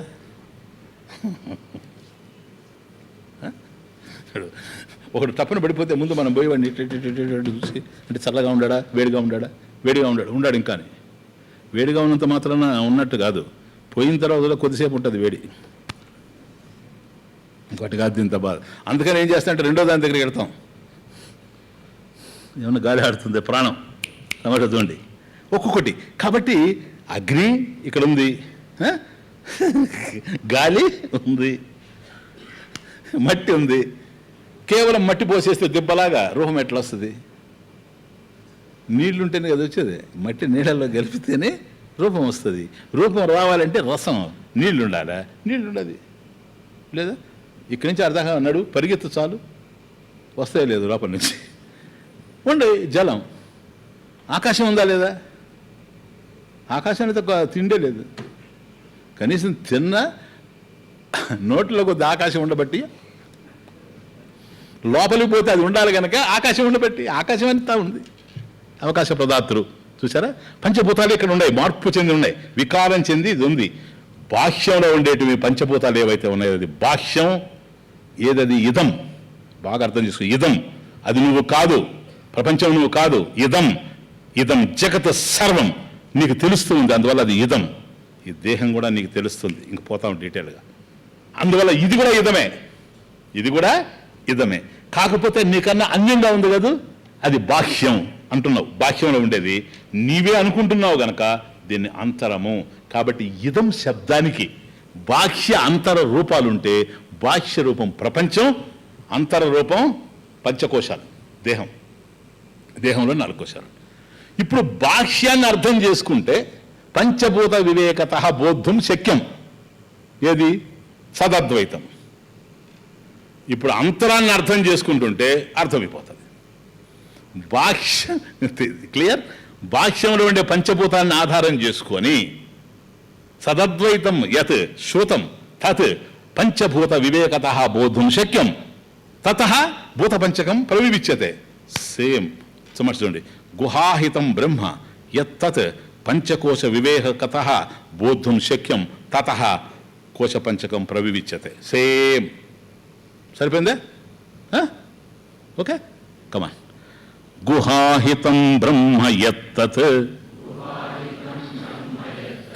పంచకోశ వివేకత బోద్ధుం శక్యం తతః కోశ పంచకం ప్రవివిచ్యతే. చూడండి తమాషా. సదేవ సౌమ్య ఇదమగ్ర ఆసీతి ఏకమేవ అద్వితీయం బ్రహ్మ అని చాందోగ్యంలో అంటే సృష్టికి పూర్వం సత్వం ఉందిరా, అది అద్వైతం, అది అద్వితీయం. సృష్టి జరిగినా కూడా అద్వైతానికి ఏం భంగం కలగలేదు అనేదే కదా. అప్పుడు అద్వైతమే, ఇప్పుడు అద్వైతమే. ఇప్పుడు ఇదేంటంటే గుహాహితం బ్రహ్మ యత్. యత్ బ్రహ్మ, ఏ బ్రహ్మమైతే, రెండవ ప్రకరణంలో సదద్వైతం. యత్ బ్రహ్మ అలా శృతం అన్నాడులే. శృతం అంటే నువ్వు విన్నది, బ్రహ్మను గురించి నువ్వు విన్నది, అది సదద్వైతం. ఇక్కడ యత్ బ్రహ్మ గుహాహితం. గుహ ఆహితం నాయన. గుహ అహితం కాదు, గుహ ఆహితం. గుహాహితం. ఎందుకంటే గుహ అంటే కేవు, గుహ మీకు తెలుసు. అహితం అంటారు చాలామంది తెలియక. గుహాహితం, గుహ ప్లస్ అహితం, గుహాహితం సవన జరగసంది అది కాదు. ఎందుకంటే అహితం, హితం అంటే మంచిది, అహితం అంటే మంచిది కాదని అర్థం. ఇది అది కాదు. గుహ ఆహితం. ఆహితం అంటే ఉంచబడింది అని అర్థం. గుహలో ఉంచబడింది. గుహాహితం. గుహ ఆహితం, గుహాహితం. ఏనైనా ఒక గుహలో ఉంచబడింది. ఇది తమాషా చూడండి, గుహలో ఉంచబడింది. అంటే ఏదైనా గుహలో ఉందనుకో, బయట ఉంటే నీకు కనపడుతుంది, గుహలో ఉంటే కనపడుతుందే? కనపడదు. నీకు కనపడేదానికి అది ఉందా లేదా? ఉంది. ఎక్కడికి పోతే జరుగుతుంది? గుహలో కన్నా పోవాలా, గుహనన్నా తీసేయాలా? ఆ ఉన్నది ఉన్నట్టుగా తెలుస్తుంది. ఓకే, పాయింట్ చెప్తాను. ఇటు గుహాహితం, గుహలో ఆహితం ఉంచబడింది. యత్ బ్రహ్మ గుహాహితం, అది ఫస్ట్ లైన్. గుహాహితం బ్రహ్మ యత్ తత్ పంచకోశ వివేకత. అది గుహాహితం బ్రహ్మ యత్ తత్ అంటే యత్ బ్రహ్మ గుహ ఆహితం, ఏ బ్రహ్మమైతే గుహలో ఉందో ఉంచబడిందో, గుహాహితం బ్రహ్మ యత్ తత్ అంటే తత్ బ్రహ్మ పంచకోశ వివేకత బోధం శక్యం. కాబట్టి ఆ గుహలో ఉన్నటువంటి బ్రహ్మం ఏదో అది పంచకోశ వివరణ ఇస్తాం చూచారు ఇప్పుడు. అంటే పంచకోశ వివేకత నాయన, ఈ పంచకోశ వివేకం వల్ల బోధం శక్యం, ఆ గుహలో ఉండేటువంటి బ్రహ్మ నీకు అర్థం కాని బ్రహ్మ నీకు అర్థమయ్యేటట్లు చేసేదానికి సాధ్యమవుతుంది ఈ పంచకోశ వివరణలో. తతః దేర్ ఫోర్ ఈ కారణం చేత కోశ పంచకం ప్రవివిచ్యతే, ఈ కోశ పంచకం పంచకోశాలని పంచకోశాహ, కోశ పంచకం అంటే పంచకోశాహ ప్లూరల్, పంచకోశకం ప్రవివిచ్యతే ప్రకర్షేణ వివిచ్యతే పృథక్ కృత్య. కాబట్టి ఈ పంచభూతాలని ఇదో పంచభూతగా ఉంటున్నాయి ఈ పంచకోశాలు, ఈ పంచకోశాలని బ్రహ్మము నుండి వేరు చేసి చూపెడతాం. అప్పుడు ఉన్నదంతా కూడా బ్రహ్మమే అని నీకు అర్థమవుతుంది. కాబట్టి ఆ గుహలో దాగి ఉన్నటువంటి కనిపించకుండా ఉండేటువంటి బ్రహ్మ నీకు తెలుస్తుంది. ఇప్పుడు మీరు అంటారు కదా గీతలో కూడా 18వ అధ్యాయానికి వచ్చి ఈశ్వర సర్వభూతానాం హృదయేర్జున తిష్టతి బ్రహ్మయం సర్వభూతాన్ని యంత్రాలు. ఎక్కడున్నాడు ఈశ్వరుడు? ప్రాణులందరి హృదయాల్లో ఉన్నాడు, అదే గుహ.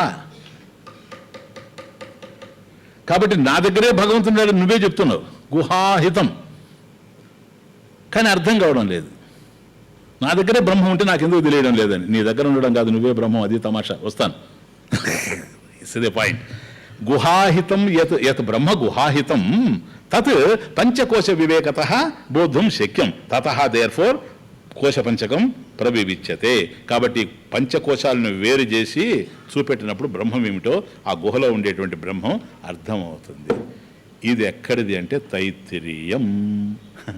చాందోగ్యం అంటే మీకు నేను ఇంకా చాందోగ్యం చెప్పలేదు కనుక ఆ కనెక్షన్ అంతా ఇచ్చాను నీకు, ఉద్దల మహర్షి అదంతా కూడా. ఏది సదేవ సౌమ్య యదమగ్ర ఆసీతేకమేవ అద్వితీయం బ్రహ్మ అనేది 2వ ప్రకరణానికి దాని వెనుకుండే కాంటెక్స్ట్ ఇచ్చాను. దీనికి అవసరం లేదనుకుంటున్నాను నేను. ఎందుకో తెలుసా?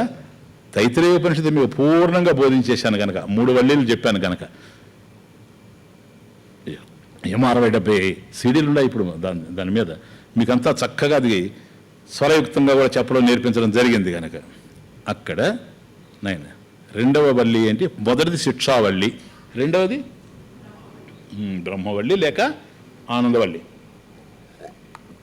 బ్రహ్మవల్లి లేక ఆనందవల్లి, 3వది భృగువల్లి. శిక్షావళిలో మీకు కేవలం కర్మ ఉపాసనలు అవన్నీ కూడా బోధించడం జరిగింది కనుక దాన్ని శిక్షావళి అన్నాం. 2వ దానికి వచ్చాము చూసారా, బ్రహ్మవల్లి, బ్రహ్మజ్ఞానం అక్కడ ఉంది, అదే ఆనందవల్లి, ఆనందం కదా, బ్రహ్మానందవల్లి అని కూడా అంటారు.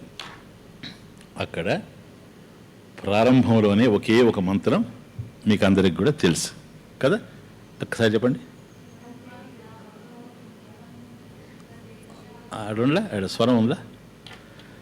బ్రహ్మవిదాప్నోతి పరం, దా మీద ఉంది బ్రహ్మవిదా, అది బ్రహ్మవిదా, అది బ్రహ్మవిదాప్నోతి పరం, అది పరం దగ్గర విత్ ఆ శబ్దం.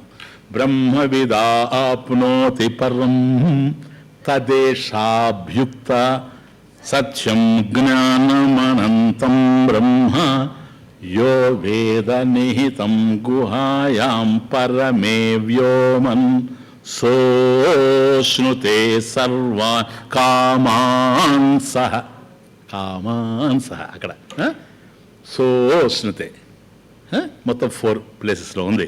బ్రహ్మవిదాప్నోతి పరం తదేషాభ్యుక్త సత్యం జ్ఞానమనంతం బ్రహ్మ యో వేద నిహితం గుహాయాం పరమే వ్యోమన్ సోష్ణుతే సర్వాన్ కామాన్ సహ, సోష్ణుతే సర్వాన్ కామాన్ సహ, అది కదా. ఇస్ ది పాయింట్, ఇది బేస్, ఇది బేస్. ఈ మంత్రంలో బ్రహ్మవిదాపునతి పరం, బ్రహ్మవిత్ ఎవడైతే బ్రహ్మమును తెలుసుకుంటూ ఉన్నాడో, పరం, పరం అంటే అనంతం, బ్రహ్మం. బ్రహ్మన్నా పరమన్నా ఒకటే. బ్రహ్మవిత్ ఎవడైతే బ్రహ్మమును తెలుసుకుంటున్నావాడో వాడు పరం అంటే బ్రహ్మమును ఆప్నోతి, ప్రాప్నోతి, వాడు పొందుతున్నాడు. అది విషయం. బ్రహ్మమును తెలుసుకునేవాడు బ్రహ్మమును పొందుతున్నాడు. అది వాక్యం, అంతేనా? బ్రహ్మవిదాప్నోతి పరం. అది ఆ బ్రహ్మమును తెలుసుకునేటువంటి వాడు బ్రహ్మమే అయిపోతున్నాడు. తదేషాభ్యుక్త తత్ ఏషా అభ్యుక్త తత్. ఆ విషయం బ్రహ్మమును గూర్చి ఎవడైతే తెలుసుకుంటూ ఉన్నాడో వాడు బ్రహ్మమవుతూ ఉన్నాడు. తత్ ఆ విషయాన్ని గూర్చి ఏషా ఈ మంత్రము అభ్యుక్త చెబుతూ ఉంది.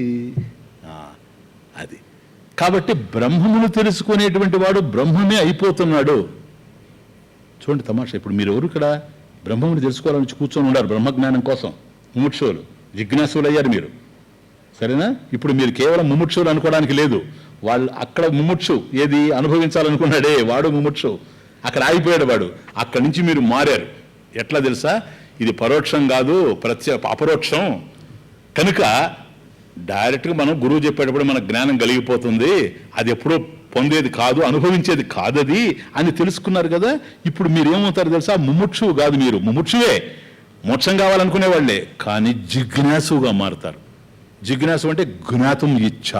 ఎప్పుడైతే మోక్షం జ్ఞాన రూపంలో ఉందో జ్ఞానాన్ని తెలుసుకోవాలి గనక ఆమె జిజ్ఞాసు, నోవర్ ఆఫ్ ది ట్రూత్, వాడే బ్రహ్మవిత్.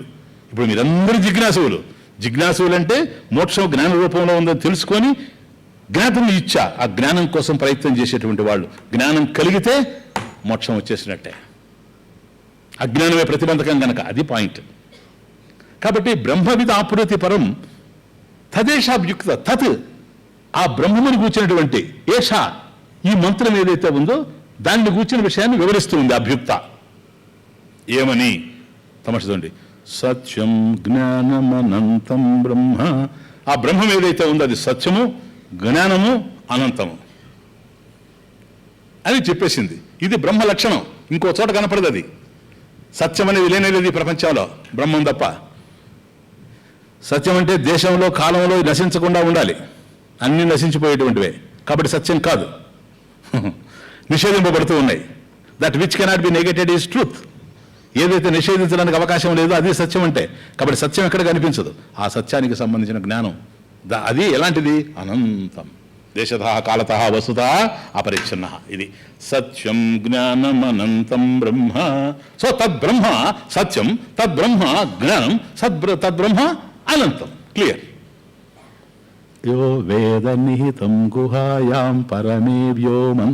అది ఇది అస్సలు విషయం. యో వేద, యహ వేద, ఎవడైతే తెలుసుకుంటూ ఉన్నాడో. ఏమని? నిహితం గుహాయం. గుహాయాం నిహితం, గుహలో ఉంచబడింది. గుహాహితం. టుడే ఫస్ట్ శ్లోక గుహాహితం. యో వేద నిహితం గుహాయాం. ఆ గుహలో ఉంచబడినటువంటి బ్రహ్మస్వరూపం ఏదో దాన్ని యహ వేద ఎవరైతే తెలుసుకుంటున్నాడో. యో వేద నిహితం గుహాయాం పరమే వ్యోమం. హృదయాకాశంలో, ఆంతర్యంలోనే, బయట కాదు, ఆంతర్యంలోనే. వీడు తెలుసుకుంటున్నాడు కాదు, ఇది పొందాలి. వీడు పొందితే దానివల్ల ఏమొస్తుంది వీడికి? సోష్ణుతే. అది సహ అశ్నుతే, వాడు పొందుతూ ఉన్నాడు. సర్వకామాన్ సహా కదా. సర్వాన్ కామాన్ సహా బ్రహ్మణా విపశ్చితేతి. అక్కడికి మంత్రం. మీరు అక్కడికి ఆపేస్తూ ఉంటారు. ఇంక మీరు ఆపేశారని నేను ఊరుకున్నా. ఇక్కడికి మంత్రం ఏనైనా. సత్యం జ్ఞానమనంతం బ్రహ్మ యో వేద నిహితం గుహాయాం పరమే వ్యోమం సోష్ణుతే సర్వాన్ కామాన్ సహా బ్రహ్మణా విపశ్చితేతి. విపశ్చితా బ్రహ్మణా సహ. అదే కామాన్ సహ అన్నాడు చూడండి అక్కడ. విపశ్చిత బ్రహ్మణా సహ సర్వాన్ కామాన్ అశ్నుతే. ఎప్పుడైతే వీడు హృదయ గుహలో ఉండేటువంటి దాచబడినటువంటి ఆ పదార్థాన్ని, బ్రహ్మ పదార్థాన్ని తెలుసుకుంటూ ఉన్నాడో సమస్తమైన కోరికలు ఈడేరిపోతున్నాయి. ఆప్తకామస్య, సర్వ కోరికలు తీరిపోతూ ఉన్నాయి. ఎందుకని? బ్రహ్మం అనంతం గనక. అనంతాన్ని పొందినటువంటి వాడు పొందవలసింది ఈ ప్రపంచంలో ఏమీ లేదు గనక. సో శృణుతే సర్వాన్ కామాన్, సర్వ కామాలు, సర్వ కోరికలు తీరిపోతున్నాయి, ఇంకా వాడి కోరిక లేదు. సహా బ్రహ్మణ విపశ్చితేతి, విపశ్చిత బ్రహ్మణ సహా సర్వ కామాన్ ప్రాప్నోతి. అది విపశ్చిత బ్రహ్మణ అంటే ఏంటో తెలుసా? ఈ ఆత్మయే బ్రహ్మం, బ్రహ్మాత్మ జ్ఞానంతో కలిపి సహా. Very beautiful. కాబట్టి ఆత్మయే బ్రహ్మము, అయమాత్మ బ్రహ్మ అనే జ్ఞానం వచ్చేస్తా ఉంది వాడికి. ఎవరికి? యో వేద నిహితం గుహాయాం, ఆ గుహలో ఉంచబడినటువంటి ఈ బ్రహ్మ పదార్థాన్ని యహ వేద, ఎవడైతే తెలుసుకుంటున్నాడో వాడికి ఆత్మయే బ్రహ్మం అనేటువంటి జ్ఞానం కలుగుతూ ఉంది. దాంతో పాటుగా సమస్తమైన కోరికలు తీరిపోతూ ఉన్నాయి. ఎందుకని? బ్రహ్మమును పొందిన తర్వాత రెండవది పొందవలసిందంటూ ఏది లేదు గనక. ఏది తెలుసుకున్న తర్వాత రెండవది తెలియాల్సిన అవసరం లేదు, అదే బ్రహ్మం గనక. యహ విజ్ఞాతేన సర్వం విజ్ఞాతం భవతి. ఏ ఒక్కదాన్ని తెలిస్తే సమస్తం తెలిసిపోయింది. అటువంటి బ్రహ్మముని తెలుసుకుంటూ ఉన్నాడు గనక బ్రహ్మణ విపశ్యతేతి విపశ్యుత బ్రహ్మణ ఇది సర్వకామాన్ సహా ప్రాప్నోతి. ఫినిష్ కదా. ఇప్పుడు ఆ గుహ ఎక్కడుంది? ఆ గుహ ఎక్కడుంది చూసారా? యో వేద నిహితం గుహాయాం పరమే వ్యోమన్ సోష్టితే సహా అశ్నుతే సర్వకామాన్ సహా బ్రహ్మణ విపశ్యతేతి విపశ్యత బ్రహ్మణ ఇది సహా. ఫినిష్. కాబట్టి బ్రహ్మజ్ఞానం కలిగిపోతుంది, ఆత్మయే బ్రహ్మం అనేటువంటి జ్ఞానం కలుగుతుంది. దాంతోపాటుగా సమస్తమైనటువంటి కోరికలు తీరిపోతూ ఉన్నాయి. ఆప్తకాముడైపోతున్నాడు, ఆత్మవిధులైపోతున్నాడు. ఇది కాబట్టి తైత్తిరీయంలో బ్రహ్మవల్లిలో మొదటి మంత్రం ఏదైతే ఉందో దాంట్లో గుహ, నిహితం గుహాయాం, నిహితం గుహాయాం, ఆ హృదయ గుహలో ఉంచబడి ఉంది. హృత్పుండరీకం విరజం విశుద్ధం. ఏ హృదయ పద్మములో, హృదయ కుహర మధ్య, Ramana, the Shloka composed by Ramana, హృదయ కుహర మధ్య కేవలం బ్రహ్మమాత్రం తు అహం అహం ఇది సాక్షాత్ ఆత్మరూపేణ భావతి. తానే ఆత్మస్వరూపంగా హృదయంలో అహం అహం అనేటువంటి స్వరూపం ఏదైతే ఉందో అది ఆత్మ. ఈ ఆత్మ ఏదో కాదు, this is none other than the Brahma. ఇదే బ్రహ్మం, అయమాత్మ బ్రహ్మ. కాబట్టి హృదయ గుహలో ఏ బ్రహ్మమైతే ఉందో ఆ గుహ ఏంటండి? గుహను తొలగిస్తే బ్రహ్మం తెలిసిపోతుంది. ఆ గుహ పంచకోశములు, అదే ఇంకేం లేదు. ఆ గుహ ఏదో కాదు, పంచకోశాలు. కాబట్టి పంచకోశ వివేకత బోద్ధం శక్యం. చూచారా? కాబట్టి పంచకోశాల్లోనే ఉంది గనక ఇక్కడే వాటి లక్షణాలన్నీ మనలో ఆరోపించుకొని అవి మనము అనుకుంటున్నాం గనక, కాబట్టి మన హృదయంలో ఉండేటువంటి పరమేశ్వర తత్వం, మన తత్వమే మనకు తెలియడం లేదు గనక, ఆ తెలియనిది అజ్ఞానం కనుక ఈ అజ్ఞానాన్ని ఇప్పుడు జ్ఞానంతో తొలగిస్తాం. ఏమి జ్ఞానం అండి? పంచకోశ వివేక జ్ఞానం. ఇది పంచకోశ ప్రక్రియ బోధనా విధి. పంచకోశ అద్భుతమైన సబ్జెక్ట్. ఈ 43 శ్లోకాల్లో ఇదే రన్ అవుతుంది మొత్తం.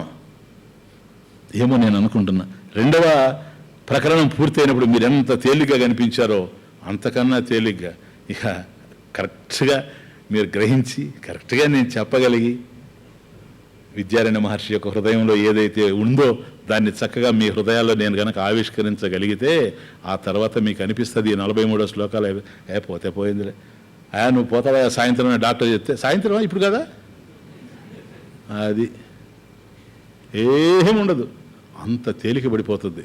ఎందుకు ఈ మాట అంటున్నానంటే ఇంత సబ్జెక్ట్ ఉంది దీంట్లో, దీన్ని జాగ్రత్తగా అర్థం చేసుకోవాలి.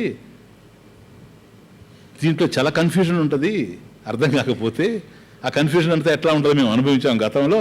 అది లేకుండా ఫ్రీ ఫ్రమ్ కన్ఫ్యూజన్ క్లారిటీతో మీరు అర్థం చేసుకోండి చెబుతా. కనుక గుహాహితం బ్రహ్మయత్ యత్ బ్రహ్మ గుహాహితం. ఆ పంచకోశాల్లో ఏ బ్రహ్మం అయితే ఉందో ఇప్పుడు చూడండి, అందువల్ల కనపడడం లేదు, గుహలో ఉండే వస్తువు కనపడదు, ఈ పంచకోశాల వల్ల తెలియడం ఉన్నారు. ఈ పంచకోశాన్ని 1 by 1 అర్థం చేసుకుంటాం. 5 కోశాలు, అన్నమయ కోశం, ప్రాణమయ కోశం, మనోమయ కోశం, విజ్ఞానమయ కోశం, ఆనందమయ కోశం అన్నీ అర్థం చేసుకుంటాం. ఇప్పుడు ఏం తెలుసా, అవన్నీ మనమే అనుకుంటున్నాం ఒక్కొక్క టైంలో ఒక్కొక్కటి.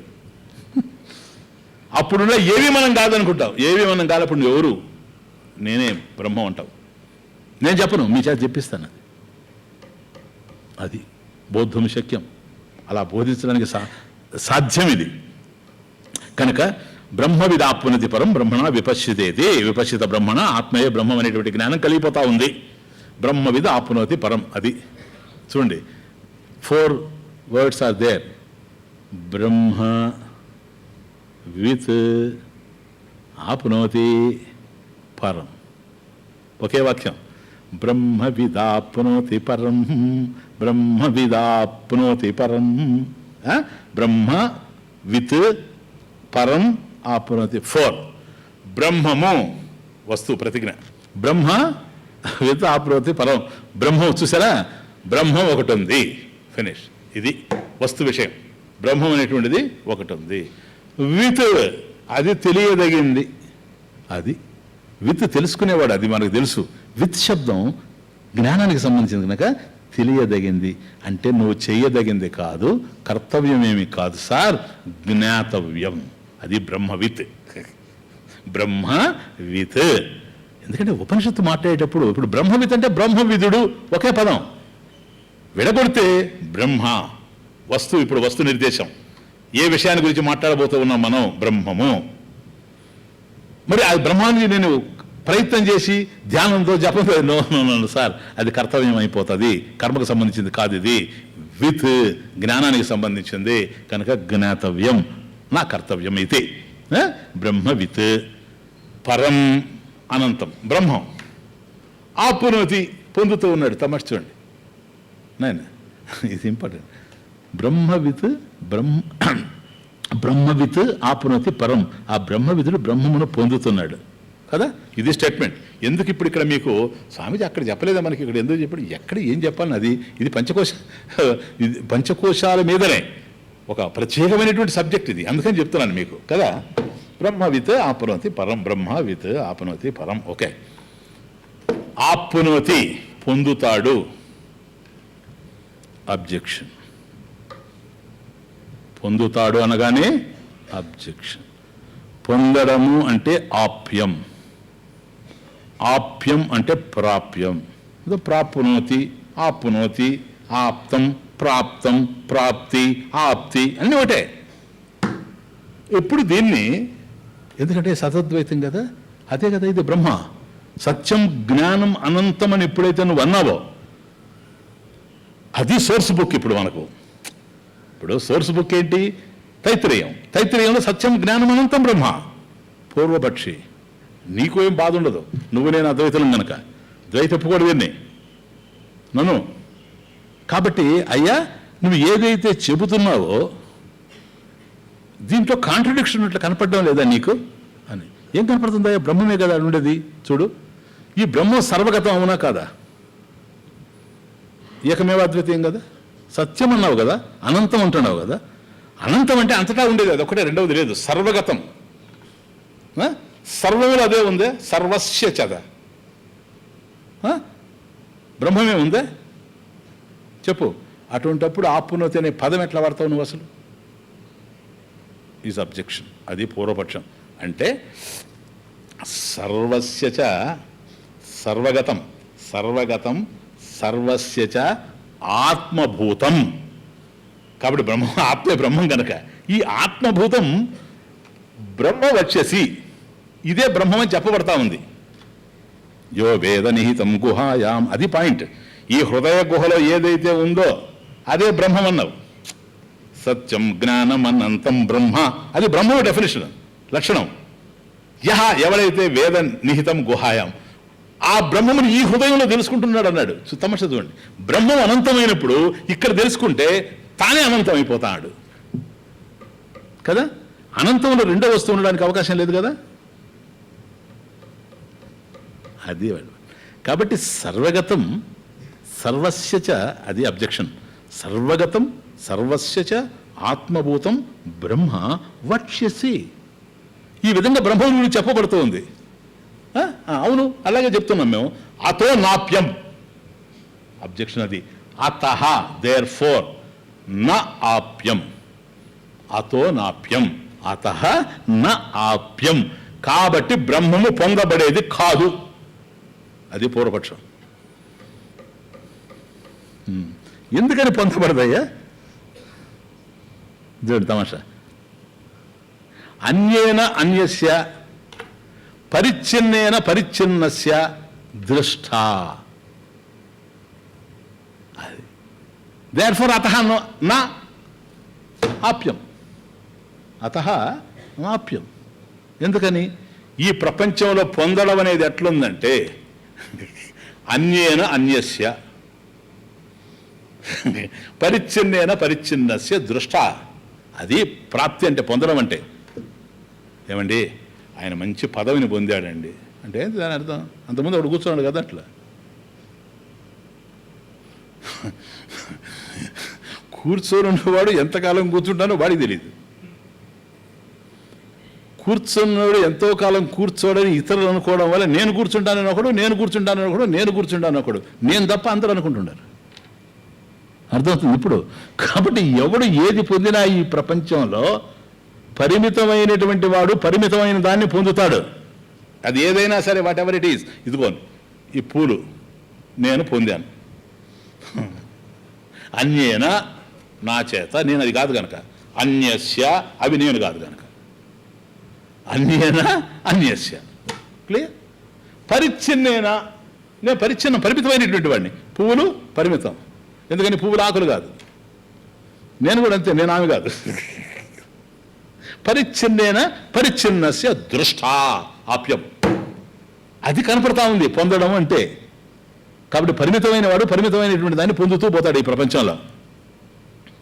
తాను కానిటువంటి దాన్ని తాను పొందుతూ ఉంటాడు. నువ్వేమో బ్రహ్మం అనంతం అంటివి, సత్యం జ్ఞానమనంతం బ్రహ్మ అంటివి. యో వేద నిహితం గుహాయాం పరమేవో సోస్నుతే. చూసావు తమాషా? వాడు పొందుతూ ఉన్నాడు అని అంటివి నువ్వు. కాబట్టి ఎట్లా పొందుతాడు? పొందడానికి అవకాశం లేనే లేదు. బ్రహ్మవిద ఆప్నోతి పరం, ఆప్నోతి అన్నప్పుడు ఆప్యం. నేను చెప్తున్నా అతో నాప్యం, అతః నా ఆప్యం, పొందడానికి లేదు. ఏది పొందినా తనకన్నా అన్యంగా ఉండేదాన్ని పొందుతాడు. స్వామీజీ చెప్పు. నేను నన్ను పొందాను స్వామీజీ. ఏడు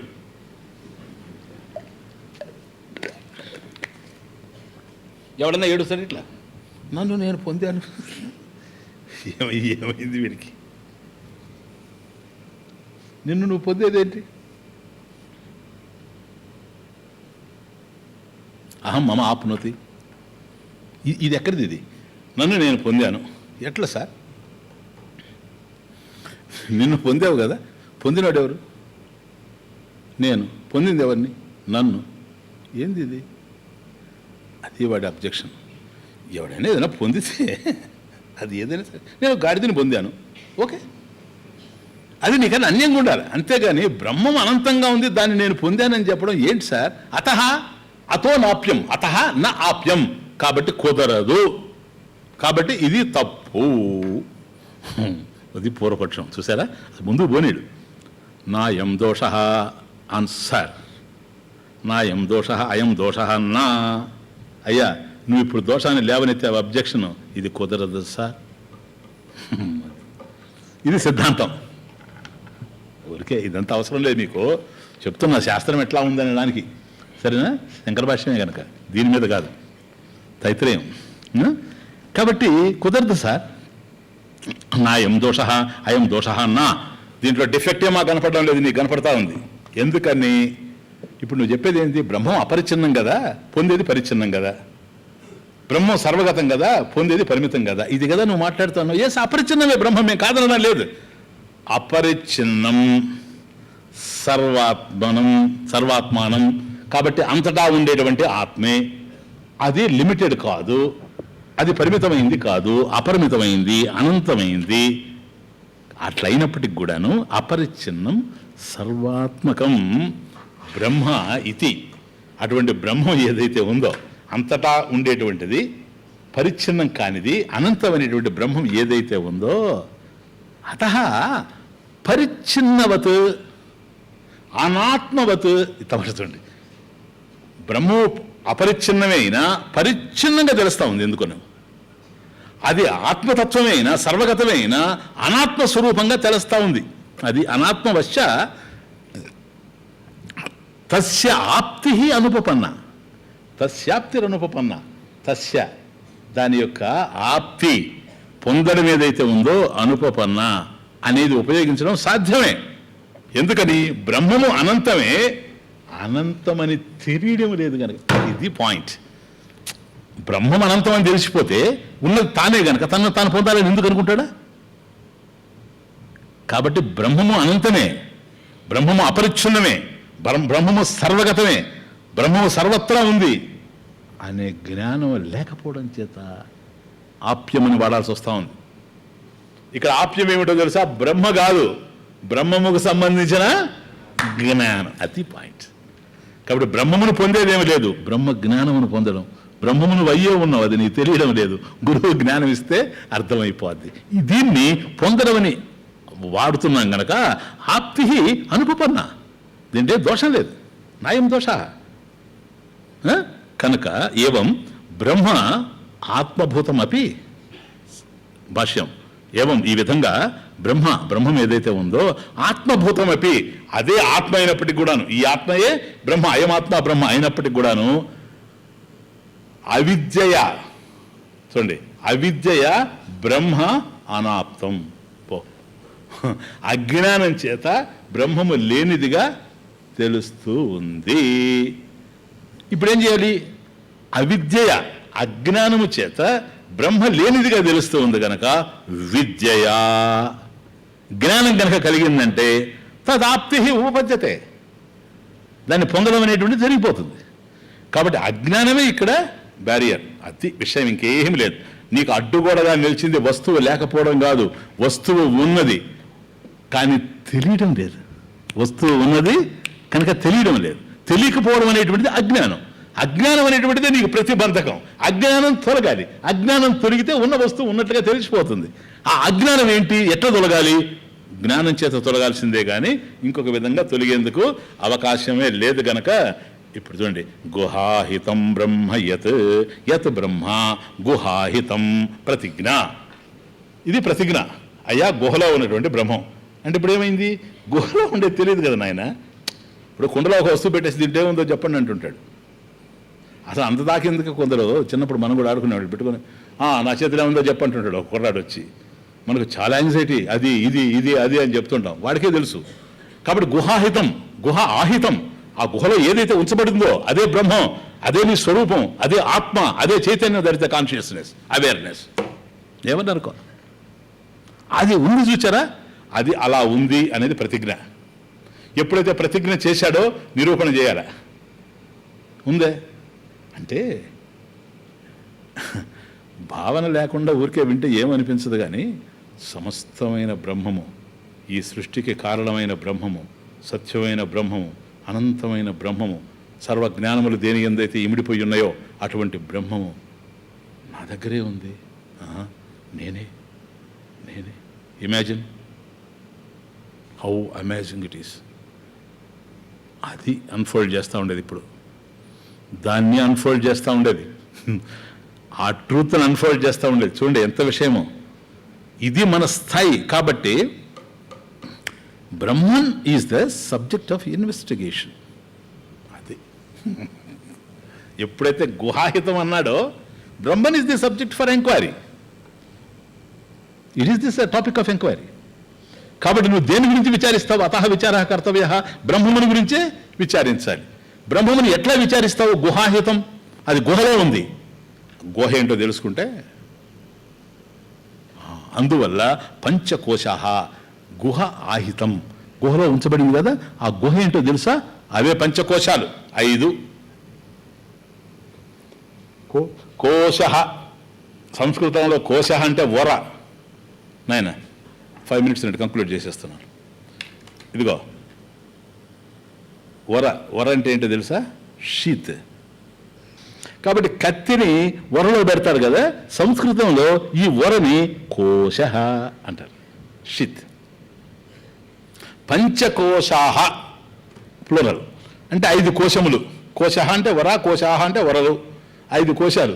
ఇప్పుడు చూడండి, ఓ సంచిలో వస్తువుని పెట్టేస్తే కనపడదు కదా నాయన, ఆ వర కనపడుతుంటుంది కానీ సంచి కనపడదు. అంతే, ఇది గుహలో వస్తువు ఉంది కనపడదు. అట్లాగే కత్తి ఉంది. దీంట్లో ఇంకో తమాషా ఏంటంటే, ఎప్పుడైతే కత్తి వరలో ఉంది అని అన్నామో, వర వేరు కత్తి వేరు, అక్కడికే వచ్చేసింది అర్థం. షీత్ అని ఎప్పుడైతే వాడాడో కోశహాని, ఆ కోశ పదప్రయోగమే అద్భుతం ఋషి. కారణం ఏంటో తెలుసా? ఎప్పుడైతే కోశం అని అన్నాడో, కత్తి వేరు కోశం వేరు, ఆత్మ వేరు కోశం వేరు, అన్నమయం ప్రాణమయం ఇవన్నీ కూడా వాటికన్నా అన్యమైంది అని అర్థం. దాంట్లో ఇది ఉంది, ఇది కోశ. ఇప్పుడు ఏం చేస్తారంటే, పంచకోశాలు కనుక చాలామంది చెప్పేది వీటిని సత్యమని అంగీకరిస్తారు మొదట. ఇది చాలా చాలా పెద్ద బ్లండర్ ఇది. ఇది సత్యం అని అనుకొని 5 కోశాలు ఉన్నాయి కనుక ఒక్కొక్క కోశాన్ని తొలగించుకుంటూ పోతే ఆత్మ కనపడుతుంది అంటారు. ఏమన్నా తొలగించడానికి వస్త్రాలా? నువ్వేమన్నా దుశ్శాసనుడా? ఎట్లా తొలగించడం అని లేలే. కోశాలని తొలగించడం అంటే అవి సత్యమని యాక్సెప్ట్ చేయడం. నువ్వు సత్యమైంది అయితే నువ్వు తొలగించలేవు, పోతే ఎక్కడికి పోదు. అది వచ్చిన బాధ. అందువల్ల ఆచార్యుల వారి భాష్యంలో ఈ కోశ శబ్దం వచ్చినప్పుడు ఒక మాట అంటారు, కోశ కోశవత్ ఆచ్ఛాదకత్వాత్ ఇది. ఎంత అద్భుతమైన మాట. కోశవత్, శంకరాచార్య స్వామి భాష్యంలో, శంకర భాష్యం, కోశవత్ ఆచ్ఛాదకత్వాత్. ఆ కోశం అంటే అది ఒక వరుందని కాదు నువ్వు తీసుకోవాల్సింది, కోశవత్ కోశము వలే, ఆచ్ఛాదకత్వాత్ దాన్ని మూసేసిందని అర్థం, కోశము వలే. అంతేగాని అది ఒకటి ఉండి నిజంగా కనుక మూసిందంటే మాత్రం దాన్ని నువ్వు వేరు చేయలేవు. ఎందుకో తెలుసా? అనంతమైన బ్రహ్మమును మూయాలంటే అది ఎంత ఉండాలి? సూర్యుని కుండలో పెట్టినట్టు సాధ్యమా? అందువల్ల కోశవత్ ఆచ్ఛాదకత్వాత్. అది ఎట్లా స్వామీజీ? ఇప్పుడు అనంతమైనటువంటి దాన్ని, ఇప్పుడు ఆత్మని కోశం అది ఎట్లా కప్పేయి? ఇంకా అద్భుతమైన వ్యాఖ్యానం ఏంటంటే, ఉపనిషత్తులోనే రజ్జు సర్పవత్. ఏమి ఎగ్జాంపుల్! ఉండేటువంటి త్రాడుని పాము ఎట్లాగైతే ఆచ్ఛాదన చేసిందో అట్లా అయిపోయింది. ఇటువంటి చోటే చిన్న ఎగ్జాంపుల్స్ అయినా ఆచార్యుల వారిలో ఉండేటువంటి గొప్ప మేధస్సు ఏంటంటే కమ్యూనికేషను. అది ఇచ్చినప్పుడు మనకు క్లారిటీ వచ్చేస్తుంది. ఇప్పుడు చూడండి, ఫర్ ఎగ్జాంపుల్ రజ్జు సర్పవత్, అక్కడ తాడు ఉంది, ఇప్పుడు నీకు పాముగా కనిపించింది. తాడును కప్పేసింది ఎవరు? ఎవరు? పాము కదా. ఉందా పాము? లేకనే కప్పింది కదా కోశం, అంతే. అది లేకనే కప్పినట్టుగా ఉంది. లేనిదాన్ని లేనట్లుగానే అర్థం చేసుకుంటే ఉన్నది ఉన్నట్లుగా ఉంటుంది. ఇంకా అర్థం కాలేదా? నేను ఒక ఎగ్జాంపుల్, నేను ఆయన చరణధూళిగా ఒక స్ఫటికం ఉంటుంది అనుకోండి, క్రిస్టల్. తమాషా చూడండి, ఒక క్రిస్టల్ ఉంటుంది. క్రిస్టల్ చూడ స్ఫటికం తెల్లగా ఉంటుంది కదా. దాని దగ్గరికి ఒక మందారం ఎత్తుకొని పోయి అట్లా పెట్టావనుకో నువ్వు, అది ఎక్కడ రిఫ్లెక్ట్ అవుద్ది? ఎక్కడ ఉన్నట్టు తెలుస్తుంది నీకు? స్ఫటికంలో ఉన్నట్టు తెలుస్తుంది కదా. స్ఫటికం కలర్ ఏంటి? ప్యూర్ వైట్ కదా. ఇప్పుడు ఎట్లా కనపడుతుంది నీకు? రెడ్ కదా, జపా కుసుమం. ఈ పువ్వును ఎప్పుడైతే నేను ఎర్ర పుష్పాన్ని తీసుకెళ్ళి పెట్టానో, ఇది స్ఫటికంలో కనపడతా ఉంది అక్కడ, కానీ కనపడుతుంది కదా. ఇలా పెట్టాను, ఇది అందులో కనపడుతుంది, ఉన్నట్టే ఉంది. ఇది తీశాను ఇట్లా, ఇప్పుడు ఉందా? లేదు. ఇప్పుడు ఏముంది? స్ఫటికం మాత్రం. ఆ తరువాత ఒక అరిటాకు తీసుకొచ్చి పెట్టాను అనుకోండి, ఇప్పుడు స్ఫటికంలో ఆకుపచ్చదనం కనపడుతుంది. ఆ ఆకును దూరంగా తీసుకెళ్ళాను అనుకోండి, స్ఫటికం ఎట్లా ఉంది? స్వచ్ఛంగా ఉంది. ఇంతకుముందు ఒక దశలో ఆకుపచ్చ కనపడుతుంది, ఒక దశలో ఎరుపు కనపడతా ఉంది. ఒక చేమంతిని తీసుకెళ్ళి పెడితే పసుపు కనపడతా ఉంది. వాస్తవానికి ఇవన్నీ అందులో ఉన్నవి వాస్తవానికి లేనలేవు. స్ఫటికం ఒక్కటే ఉంది, క్లియర్గా ఉంది, ఏమీ లేకుండా ఉంది క్రిస్టల్. అందువల్ల ఆ పదం వచ్చింది క్రిస్టల్ క్లియర్. Crystal clear. కాబట్టి స్ఫటికంలో రెండో వస్తువుగా స్వచ్ఛంగా ఉంటుంది. ఆత్మ కూడా అంతే, విశుద్ధం, నిరంజనం.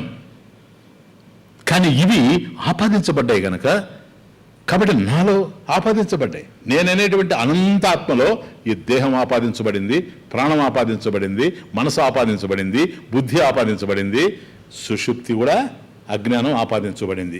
ఇవన్నీ నేను అనుకుంటూ ఉండడం వల్ల ఒక దశలో అన్నమయ కోశం, ఓ దశలో ప్రాణమయ కోశం, ఓ దశలో మనోమయ కోశం, ఓ దశలో విజ్ఞానమయ కోశం, ఓ దశలో ఆనందమయ కోశం.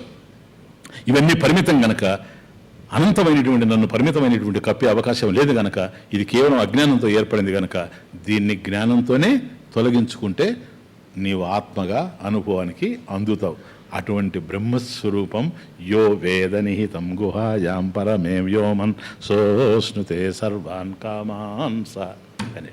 కాబట్టి తైత్రీయంలో ఉండేటువంటి బ్రహ్మవిదాప్నోతి పరం, యో వేద నిహితం గుహాయాం అనేది ఆధారం చేసుకొని గుహాహితం. కాబట్టి ఆ గుహ ఏదైతే ఉందో అదే పంచకోశాలు.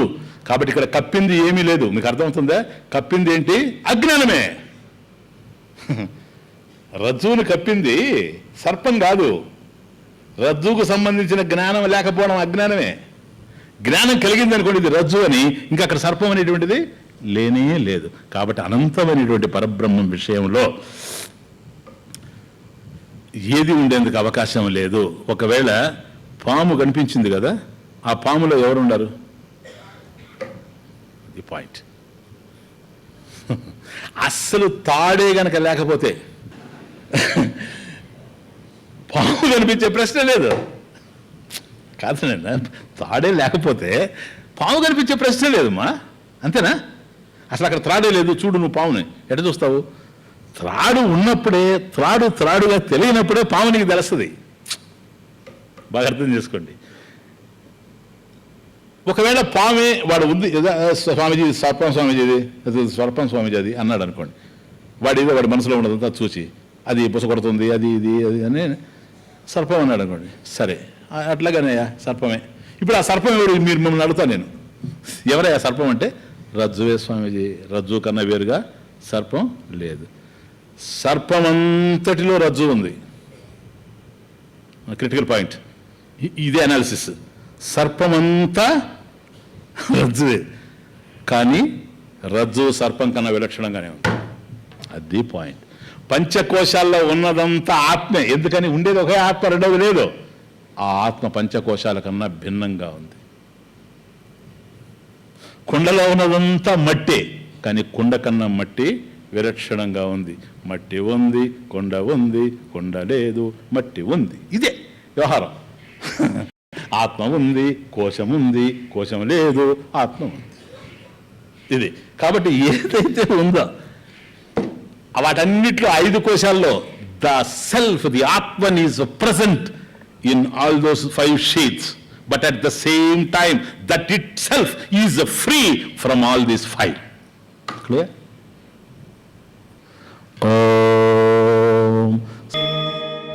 Om Purnamadah Purnamidam Purnat Purnamudachyate Purnasya Purnamadaya Purnamevavasishyate. Om Shanti Shanti Shanti.